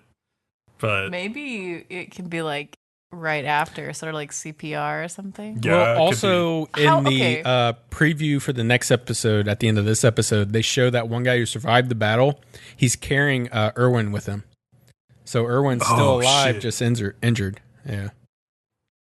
So they have Reinhardt and Bertholdt, so they could take both of their powers if they want to, and give them to someone. They only have one injection. Oh, they only have one? Okay, so they would have to choose. Which one would you take? I would personally take Reinhardt. No, I think they could feed both of them to the same person, but they can only save one person. Oh, shit, yeah, I guess they could do that? That'd be so weird. Oh, man. Yeah. You would have all of Reinhardt and Bertholdt's memories inside your brain. That would be confusing. That would be. Yeah, I don't know. But, like, how... Okay, I'm just imagining the weird little coaching that you would do with the Titan. You'd be like, come on, little Titan. Come meet this person. You can do it. Yes. And the Titan's just like, oh. And you're like, yeah, they're right there. Right there. Eat the Titan. Eat the person. Go ahead. Oh, my God. How do you, like, direct it? Well, they have this guy named Eren who is also called a coordinate. Why hasn't Eren been using this power, by the way? I think it's just because he's stupid. I think he's very stupid. I think he's gotten a hit on the head too many times. I do want to say one more time that the Hanj Mikasa double team on Reinhardt was fucking sick. That was sick. So hype. And Mikasa just like throwing the Thunder Spear. Wouldn't it be his so throat. great to be double teamed by Hanj and Mikasa? Oh, I was just thinking that. Yeah. Oh my gosh, I was imagining a porn in my head with Hanj and Mikasa, and I was like, is it too soon to say that? And then you said it, and I didn't have to say it. Yes! You're welcome. Oh, that was a fun episode. Very excited to see what comes next with like Titan injections and all that stuff they've set up. So Hanj could be the one who like teaches the younger girl how to fuck. Can we not? Mikasa could be the... Hanj is my waifu, god damn it. Hanj is MILF Supreme. What are you talking about? She is. She's super hot. All right. So, let's talk about One Punch Man, though. All right, Super S, do your synopsis. Okay. The Class S heroes. One Punch! Okay. So, with that last fight, Saitama is one of the 4 finalists. So he's in the dressing room at one point, and he's like, this wig is so itchy, and like takes it off for just a second. And then Sour Face comes in, and he's like, fuck! And he has to like put it back on. Yeah, that was funny. And Sour Face is like, I never knew that he could have nerves too. I'm like, no. They show a bunch of heroes at this point that you haven't seen yet. Yes, they do. And it's so annoying. Stop introducing new characters. They don't. Some of the new characters aren't even like, you never see them again. And it's hard to tell which. Fucking Dogman. And sometimes, like, I've definitely seen Dogman before, though. But, like, sometimes they are, like, you do see them again, and sometimes you don't. And they never distinguish between the two. So you're just constantly trying to remember all this fucking shit that you're not even sure if it's important. Right. Which is So irritating. just to let you guys know, a little FYI, it never stops. God damn it. I feel like this is an overactive child's imagination. For just sure. like, and then there was another one, and it was called Pig King. Thank God. And like it eats things. And He just and then there horks was down another that one, snake. and it was like a small child, and it didn't like. What the fuck? Oh, Is anybody else the uncomfortable? small child, that's Child Emperor. He's very smart. Yeah, Child Emperor. Is anybody else uncomfortable when Pig God was just like horking down that snake? Like, Just like, oh, I will eat it all. Then I'm just like, oh, fuck, don't let me get too close to you. And then, and then the one, what was the one with that looks a lot like Genos? Drive Night. Drive Night. oh yeah, And I was just thinking, like, isn't this just another version of Genos in a way? it seemed like it, very machine heavy. Yeah, Drive Yeah. Night, though, is just, he's not, like, Genos is his own person. Drive Night is actually like a separate entity. I'm thinking of somebody else. Whatever. It's just okay. a robot. Yeah. Okay. Also, why do I feel like a small spinoff could occur with like Child Emperor and Pig God? Just like Arya and the burned dude in Game of Thrones. Oh god, they just go on their own little adventures. Yeah, Wander around having adventures, yeah. god. But anyway, so they have this like weird little sideshow where they show you a bunch of new heroes and villains, and then they just go back to the Tournament.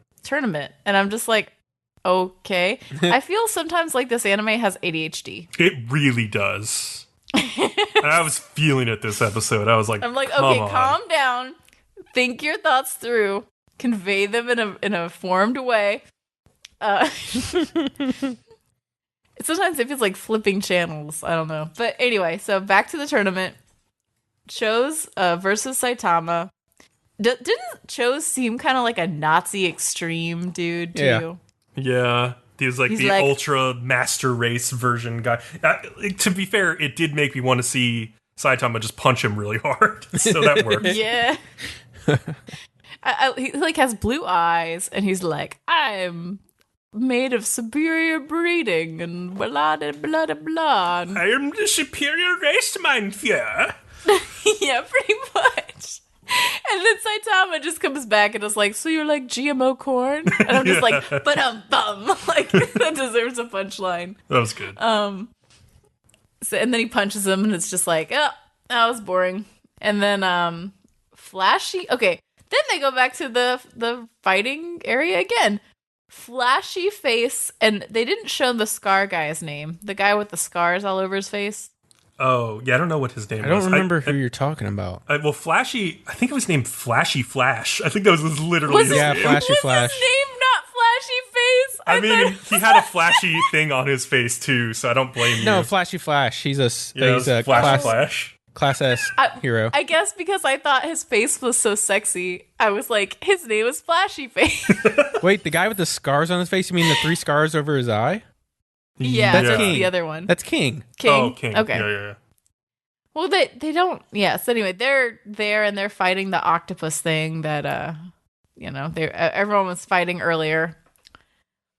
And I was just like, well, Flashy Flash. I don't know. I like Flashy Face better. Wait, so Flashy Flash was one of the martial arts guys, though. So maybe this is a different guy you're talking about. no, it's definitely Flashy Flash. Flashy Flash is because a class S they hero. show his the name. other guy you're Oh. thinking about that's in the tournament he's something else. I don't Oh, remember. okay, never mind. I was getting confused. Yeah. My bad. There's too many fucking of them. Yes, there are. It's a big It's a fucking problem. But I would accept Flashy Flash or Flashy fucking whatever. I would accept him into my harem of men. Oh my god. He is very handsome. That's a big harem. I mean, it is huge, but I would find a space for him. Wow. Anyway, so suddenly Tornado Girl just explodes the octopus thing. Like, she just comes and explodes it, and then is like, well, you guys are all fucking wasting time. Like, what are you doing here? Get over there and help other people. And they're all just mad and like, you threw off our groove, kind of. Like, and then once again, the anime turns very ADHD. So it goes to this thing called the Holy Order of Swords, which I don't remember much about. Is this the first time they've been introduced? I don't know. Yeah, it's all a bunch of old remember- guys. Yes. Yeah, so like I thought to myself, I'm pretty sure this is Total Order this is the first time we're ever hearing about it. Yep. And it's I'm the like, last time why you'll are ever they hear about him, introducing too. it like this? Why would they not have like a 30-second thing where they explain what the fuck this is? Because they don't care. So I'm gathering, since it's called the Holy Order of the Sword, that it's an order of people who use swords. No, they're all That's my best guess. martial artists. Are That they? would make no sense. If it's the Holy Order of the Sword, you can't be martial artists. Well, there at least has to be one sword that they have pledged themselves to or something. No. Their hands are their swords. If they are martial artists, it should be called the Holy Order of the Fist. I mean, that's a different yaoi group that you're in. They show up and the catchphrase is, surrender now or we will fist you. Oh, that was good. You're welcome. Oh. Okay. But seriously, like, that's stupid if they're martial artists, first of all. Second of all, I don't know why the fuck these guys are all old men that look like they belong in a Basilisk. If anyone's ever seen that old anime, the old version. But anyway, so Get on it's with like it. 5 dudes. I just said get on with it. Never. I'll procrastinate forever. Anyway, one of the guys, there's 5 of them. One of them objects. Like, I guess they all decide they're going to kill Garo. One of the guys is like, no. Like, we should all become monsters. And we're not a neighborhood watch organization. And in fact, I've already become a monster. And I'm going to turn y'all into monsters. And he's like, unless you eat these things, I'm going to kill you. And then they're all kind of like, well, we'll just kill you instead. And then they do that. And then they decide that they're pissed that the Monster Association tried to turn them into monsters. And they decide they're going to go after them instead of Garo. Yeah. Yep. Why any of this matters? I have no idea. I know! I'm like, I have absolutely no clue why that mattered at all! God. Oh, this show, I would love to meet the creator just so I could look into his eyes and see the madness within. just to breathe it in. Anyway, back at the tournament, Suryo versus Saitama. Suryo like starts doing these kicks and they're creating a lot of wind. And you have this pretty comic segment where Saitama just looks like he's struggling so much, but it's really just because he's trying to keep the fucking wig on his head with all the wind. And they're all like, "Oh, he's protecting his head. That's very smart." Yeah, and they're like, "Oh, he's really struggling with this," and really, all he's doing is just trying to keep this fucking thing on his head. And I don't know how no one realized this was a wig, like throughout all of this. It's actually pretty amazing. And of course, Suryo continues to attack like super hard, but doesn't really hurt Saitama. At one point, Saitama kind of admits that he wants to be a hero, and Suryo seems to disagree with this fundamentally. And he makes the comments like they flaunt justice to make people feel indebted to them, which I thought was interesting. And then he does this quote where he's like, "Lofty ideals like heroism are impurities in the free and easy lifestyle that just hold you back." Yeah. And I was just thinking like, And this, for some reason, Saitama really gets pissed at that. He wasn't as pissed about the other quote, but this one just really fucking just jiggles his jimmies or whatever. Jiggles And his he jimmies. And he gets very serious. And he's like, "Oh, fucking no, you didn't," basically. And Suryo attempts to kick him again, but he's like, "I'm fucking serious now. I don't give a shit." And just lets the kick hit him, and like the wig goes flying off. And as soon as the wig came flying off, I was like, "Daddy's back." Yes. Because when Saitama's in his serious state, doesn't he just look like ultimate daddy? Like, I could crush your soul. I guess. Oh my god. I haven't seen that version of him in a while. It's nice. But yeah, so he gets very serious. Like, it's pretty clear that nothing that Sirio is doing at this point is hurting him. Saitama finally gives him the advice, like, if you really are what you're after is fun, don't get any stronger than you are right now, because you won't be able to have any more fun. True. And which is probably just personal experience. And Saitama is about to destroy Sirio, but is stopped by the judge due to his head covering and disqualified. As we all expected, kind of. Yeah. Yep. And Sirio's like, no, and like keeps trying to fight him. And like cuts the entire ring in two. And he's like, I will show you martial arts, and like does all these cool moves.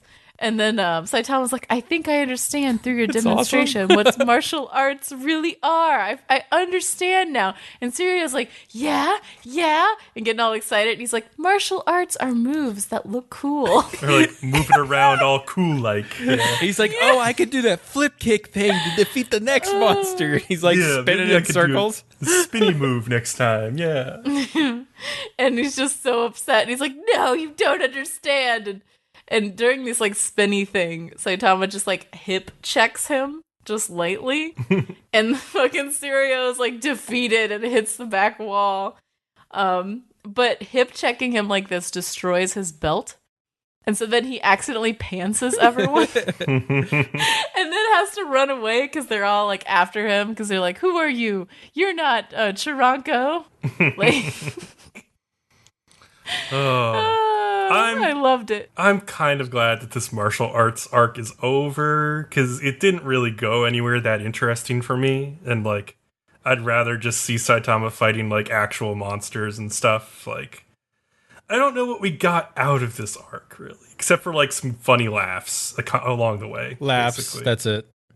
Yeah, laughs, that's all. This is all just fun. But like, yeah, this episode felt really scatterbrained to me, and I was just like kind of not having fun with it the whole time, except for like a couple of the jokes, like where what's his name, Sourface, keeps like thinking the best of like Saitama when there's like a guy next to him like, no, he's like literally just impersonating Dronko.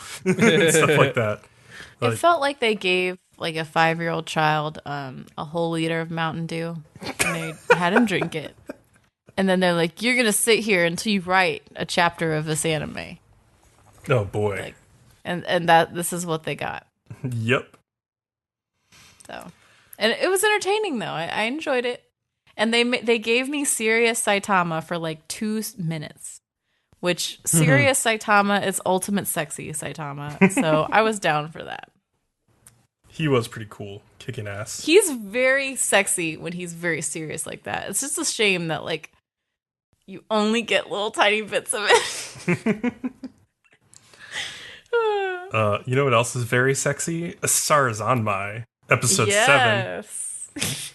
I want to connect, but I want to betray. I'm surprised you guys didn't hear that eye roll I just gave. It came through, I'm sure, on your mic.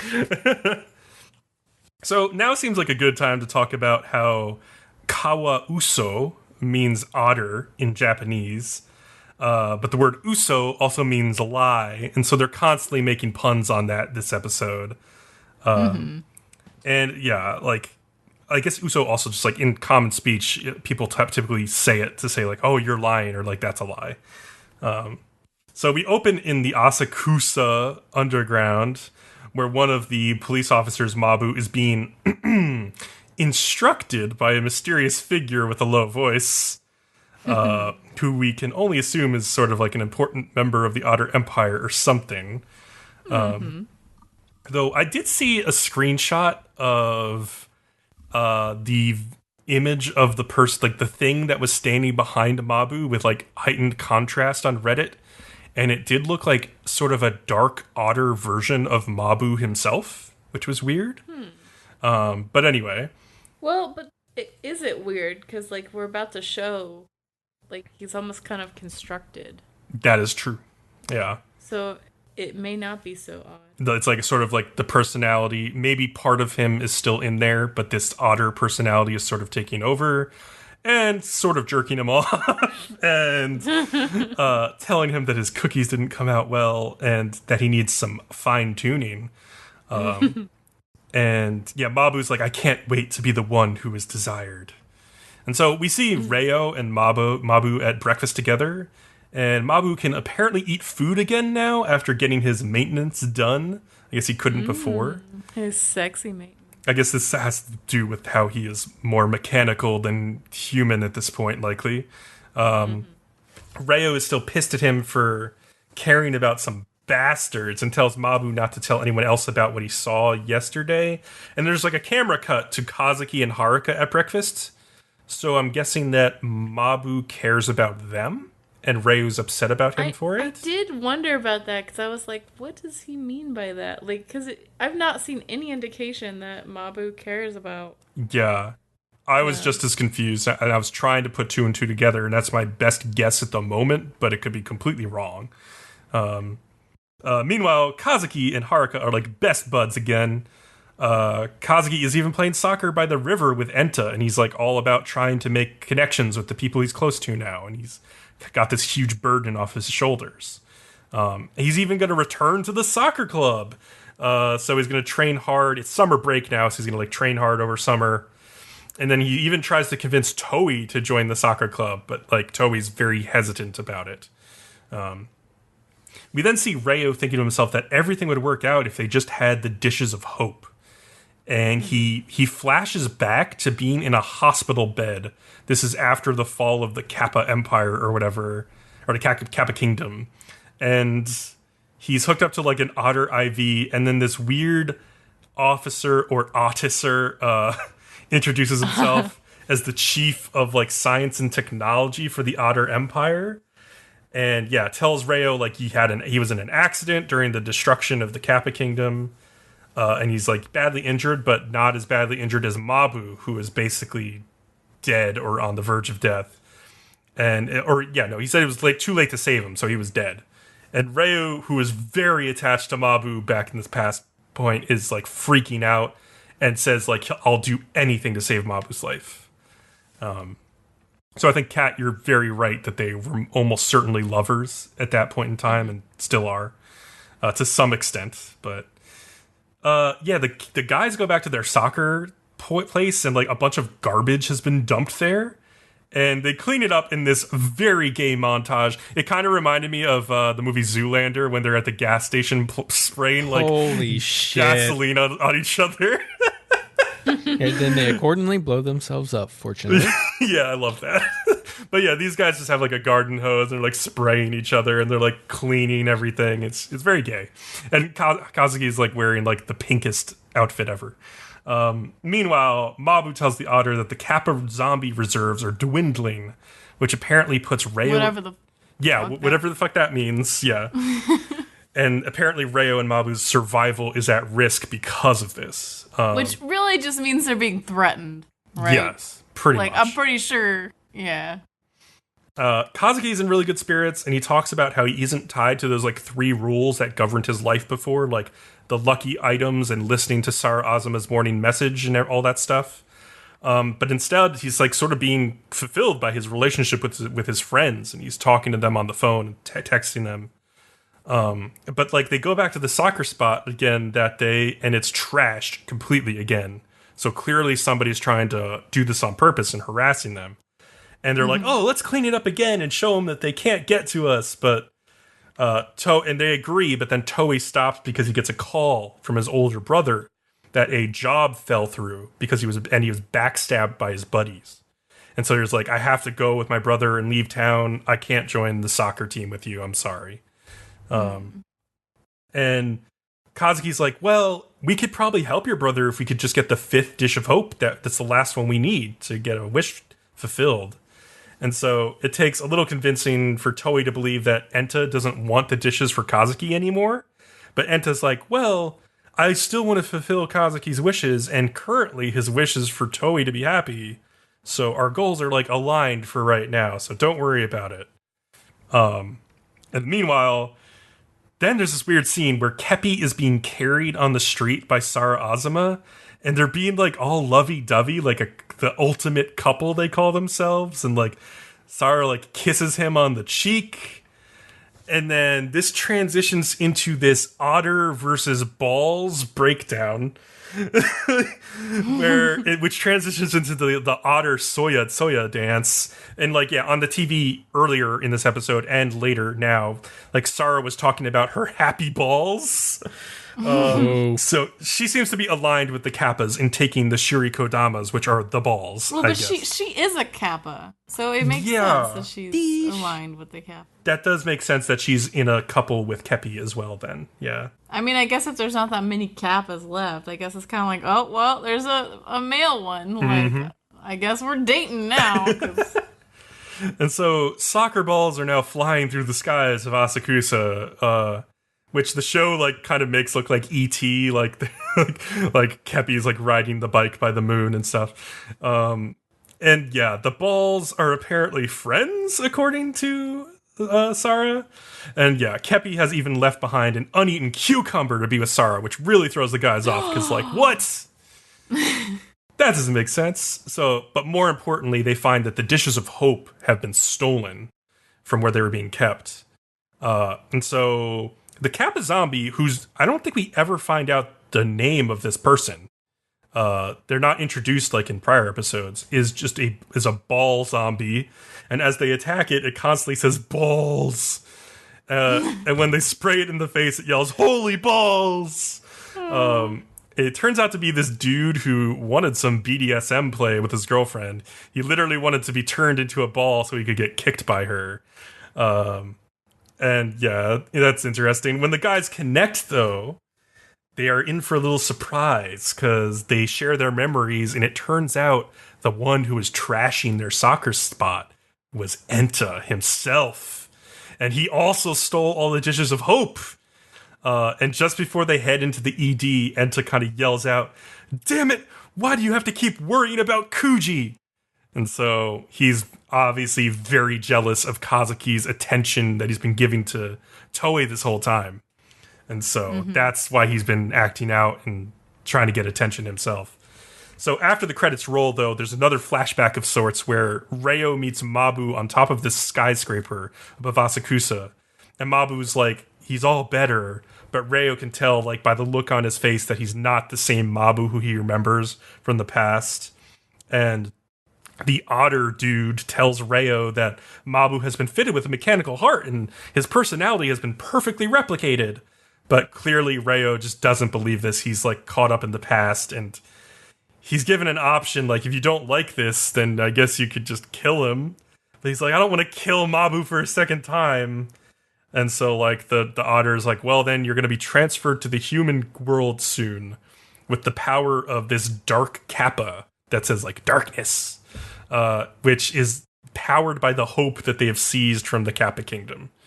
And so that's where things stand now. It was a really interesting episode because it's very different from past episodes, even though we had, like, the otter soya dance and stuff. Like, they're definitely playing with the formula a lot more openly in these past two episodes and giving us a lot of reveals of the connections between, like, the police officers.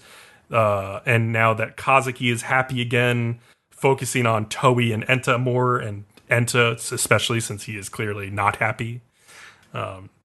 And yeah, it was interesting. And balls, lots of balls all over the place, in your face.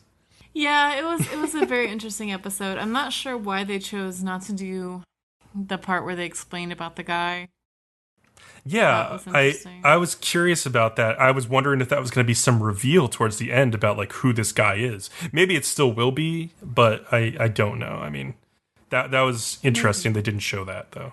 I was also really interested, like, why the fuck Enta stole the dishes of hope? Like, I mean, I get why he would trash their shocker spot, because he's like, this is supposed to be for me and Kazuki, and you know, Kuji is interfering with our thing. I could totally see him doing that. I don't get about the dishes of hope, though. Well, I think he wants them for himself so he can just fulfill his own wish now that he can, like, be with Kazuki or something. I think he's just jealous. Like, you know? I mean, what's he gonna do? Say, I hope Kazuki wants to fuck me now? Yeah, pretty much. It'd be interesting if he's actually able to, like, fulfill that wish. I don't know, but we'll see. Did they get a fifth dish of hope from defeating this Kappa? I guess they did. They got the I would Shirikodama. think so. Yeah. Yeah. So they I have don't 5. know. Yeah, I mean, that just seems like a desire. Like all of these people seem like they are candidates to become a kappa, like a otter zombie, though. Because Yeah. like now he has this insane desire that he's doing these crazy things for. Right. It's It's true. interesting. Yeah. Weird episode. I'm telling you, I'm more and more into this the more episodes go on, and I know it's bizarre. I don't know why I'm so hooked on it. I just am. Is anybody else kind of annoyed by like Haruka's like cutesy voice whenever he talks? Well, no, like Haruka though, no, like the little brother of Kazuki. He is kind of fake sounding. It doesn't sound like a real human being to me. It's like too cute. They did that whole like head pat thing at the beginning of this episode between him and Kazuki, which was cute, but like something about his voice is weird to me. I don't. Haruka is voiced by a female voice actress. Yeah, that makes sense because it doesn't sound like a young boy clearly. But yeah.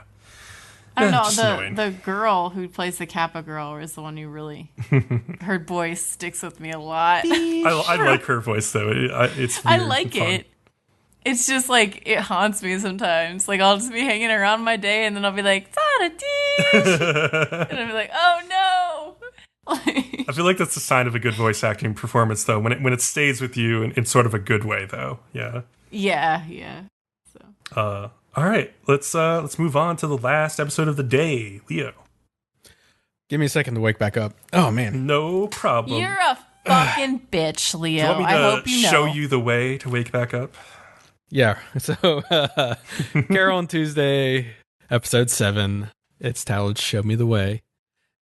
You guys want to do another duet? You were pretty popular last time. I'm not as into like Peter Frampton. I think we can skip a week of the duets. That's fine. Oh, you make people sad. So I would like to start off by saying, wow, really? America's Got Talent? Is this what we're doing? Or like American Idol. know. Yeah. I was kind of like, all right. To be fair, they did go pretty nuts with it this episode in I think a they way did a that good made job. me laugh. Yeah.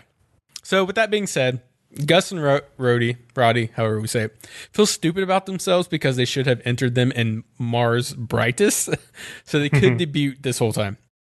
Unfortunately, 200,000 people applied, and only 8 are going to go on stage, so your odds are really bad until you see what your competition is. Yeah. So they better start practicing. The registration form also needs their 3 sizes, and Gus just puts in like 128 for all of them. So like a 128 like weight, 128 height, and then like a 128 bust. It's like, whoa! Just a perfect cube. Meanwhile, Teo is going to have Angela enter the talent show also, though she doesn't have to qualify and will already be one of the 8 people performing on the stage. Dahlia expresses her... I think she recognizes herself as a female. I don't know. At this point, yeah. Okay. She expresses her concern that what might happen if Angela gets beaten by some amateurs. So Tao simply asks Angela if she can be beat, and she cockily replies, "Who do you think I am?" I like Angela's like spunk. I like her a lot. Carole and Tuesday go to the auditions and just see nothing but fucking weirdos there.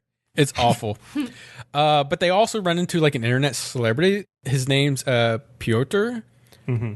And they made just a big enough deal. I'm pretty sure he's going to show up again. I think so. I think I have somewhat been spoiled that he will show up again with some gifs that hit Twitter this past week. Yeah. Carole also reminds Tuesday that she ran away from home, and if she is fine being seen on camera. This causes Tuesday to begin to fret, and Gus just literally up and takes some dude's sunglasses so Tuesday can use them to hide her face. To be fair, Tuesday looks good in these sunglasses. I mean, but she also acts bizarre. She does. Oh, yeah, but anyways, the disguise sucks, and the other 2 say it'll work anyways. I just can't, you can't walk up to somebody and just take their sunglasses. Like, this is a fist fight. What the fuck? We are then subjected to some, lack of a better word, interesting auditions. Very interesting. The first one is some black lady shaking her butt and singing And it gave me flashbacks of being on vacation one time, and this girl shoved her ass into me so hard, it knocked me over, and I took 2 other people down with me. Like, that's like, I was drinking, and she hit me, and I went down, and I was like, oh, fuck, I'm drunk. But then I realized 2 other people went with me, and I was like, okay, she really hit me that fucking hard. It's awesome. The next guy is like some plumber whose pipe dream was to be an opera singer, but he just ends up getting choked up instead. The third is that damn scamming robot trying to sing and dance. It's like a Vocaloid. Like, yeah, it's so funny. After him is like a ventriloquist with a very cute doll that basically scream sings. That one was weird. That was a really weird one. Yeah, and then they have like some Indian guy that has like a turban on his head that's so big it like weighs him down, like he squats and he can't get back up. Whatever. Then like a traditional Japanese guy rocking out on a shamisen. I had to look. It was like an electric metal shamisen or something. Yeah, and he's actually impressing the judges. See, I actually liked that one too. I was like, okay, this guy's like legit, and I was like happy when the judges were like, okay, he's good. Yeah, like, let him through. That takes some talent to be able to do what he did. Yeah, yeah. But then the next one, an old lady that sings a song her deceased mother used to sing her. Oh no! And Kat's going to give us a demonstration right now. So I don't remember exactly what she did, but I remember it was very inappropriate. She was like, wasn't it like something? She was like, she like backwards. literally made dubstep sounds. Like it was. She's like an old woman with a cane, and she starts like backing it up and like singing like in dubstep. I remember it being sort of like "Shake That Ass for Me" or something, like similar to that. And I was just like, "Oh, I'm sure your mother did not sing you that song." And then after her, it's a native Martian who sings and dances in Martian, and Bcom's going to do the demonstration for this one. Oh, yes, you will. I don't even remember how it went. Leah, why don't you remind me? Or something. Oh yeah, it was something like that. I don't know. I was like, no, I think I was tuned out by this last one, so I can't properly replicate it. I'm sorry, Leo. I know this was going to be your revenge for the intro, but I forgot. I was kind of interested though because it's very like androgynous, and it's kind of ties into that whole Martian androgyny thing. Yeah, it's true. And I'm like, so. And then finally, Carole and Tuesday are up. And, well I mean, sometimes Tuesday's Monday, and other times she's Wednesday. But yeah, so she's so obsessed with her parents maybe seeing her and figuring out where she is and what she's doing. And so she's still obsessed with keeping this a secret, which I'm glad is addressed later this episode. Yeah. We also get to learn that Carole's like from a refugee camp on Earth and was abandoned at a church on Mars, and she really never knew her parents. And the judges are like, oh, that's a sad background you got there. Yeah, they're like, you've been through a lot, haven't you? And she's like, have I guess? I don't know. She kind of rolls with it. Yeah. Yeah, we actually don't get to see them audition. So we cut to Dahlia asking Angela if she would like to come home and promising that won't happen again because she is on her medication and stable again. And then Angela enters her apartment and tells herself she can never go back because like she remembers the same drab curtains, the same beds, all the trophies she won for acting. She remembers Papa's hand. And that was Dahlia. Dahlia was her Papa. Yes. Basically, she's basically saying he used to hit her. Yeah, which sucks. That sucks.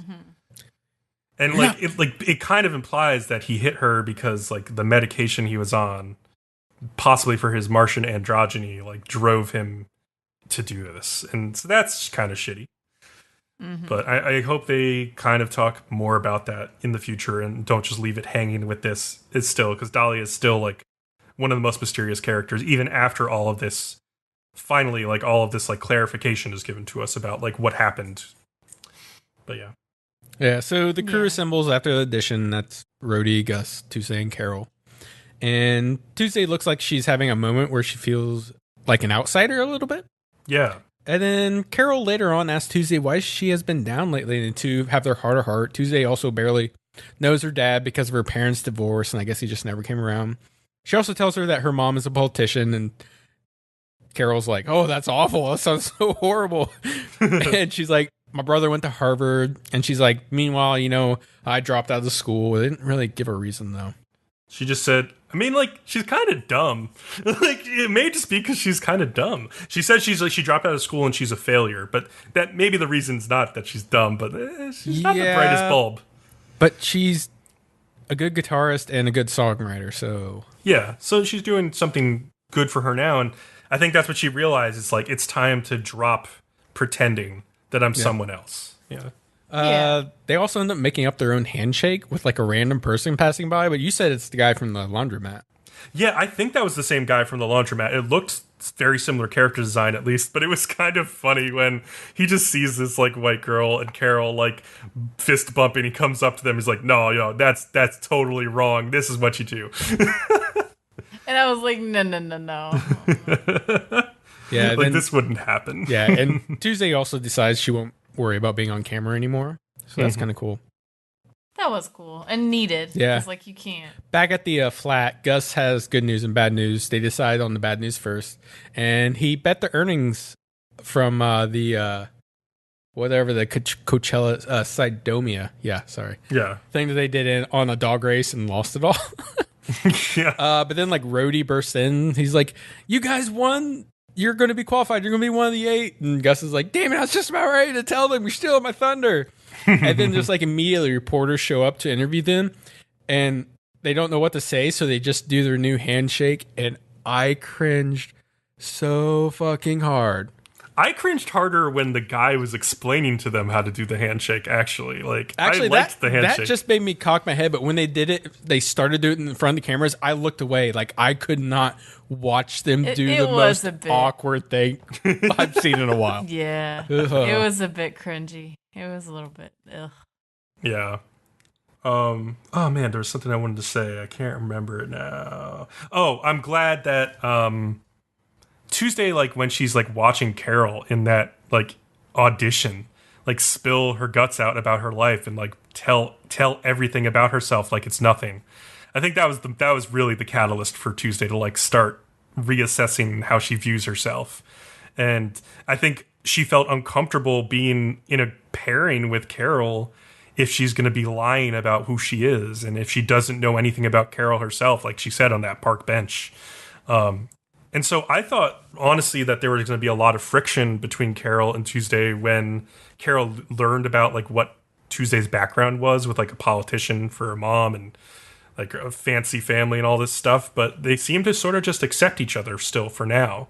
I mean, that could change potentially if like her brother tries to, or her mom tries to get her to go back home in the future. But like, I think Tuesday realizes like this is her new life. Like, this fits her way better than what she was doing before. So, yeah. I don't know. It was good. Yeah. It was. Every episode of Carole Tuesday's good. Yeah. I'm interested to see the other 8 performers in this like American Idol style competition. I'm sure Piotr made it. And I'm sure I hope Shamisen guy made it. And then hopefully a couple other ones will be interesting. And then we know that Angela's going to be Angela, yeah. So. She will be there for sure. So that's interesting. Now Angela and Carole and Tuesday are finally on a direct course to have conflict with each other, which I'm excited about. Because up to this point, they still are not aware of each other's existence. So cool. Yeah, it'll be interesting. This was more of a blah episode. Like, it wasn't bad. It just wasn't... I wasn't as in love with it as previous. Well, they didn't do really any music this episode. So I think that's what got you, probably.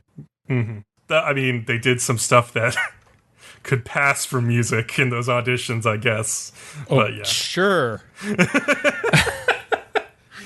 Oh man, that was ridiculous. They were pretty bad. Is that everything, guys? I think that's it for this week. So. All right, everybody. Thank you as always for listening. Remember to like, follow, and subscribe to us on YouTube to get updates on new podcasts or videos. You can also find our podcast on iTunes, Google Play, Spotify, and Stitcher. And follow us on Twitter at Nerdom and Other for updates as well. Definitely come hang out on our Discord with us. Right at the beginning of this, Bcom posted a straw poll about what he wanted to eat for dinner. And you got to pick between Taco Bell, McDonald's, something healthy, and nothing. I think Taco Bell... is still winning. This. Taco Bell's still winning by 1 over actually so healthy that's just food. one of the goofy things we were doing. So guess I'm eating Taco Bell. Go eat your devil's food. We die tonight. Maybe I can eat healthy food. He's gonna wake Taco up with Bell. taco farts, and it's gonna be awful. Taco farts. You're gonna open your eyes and go, "What is that smell?" Oh, and with all that, we thank you guys, and we'll see you next time. Yep. Bye. Peace.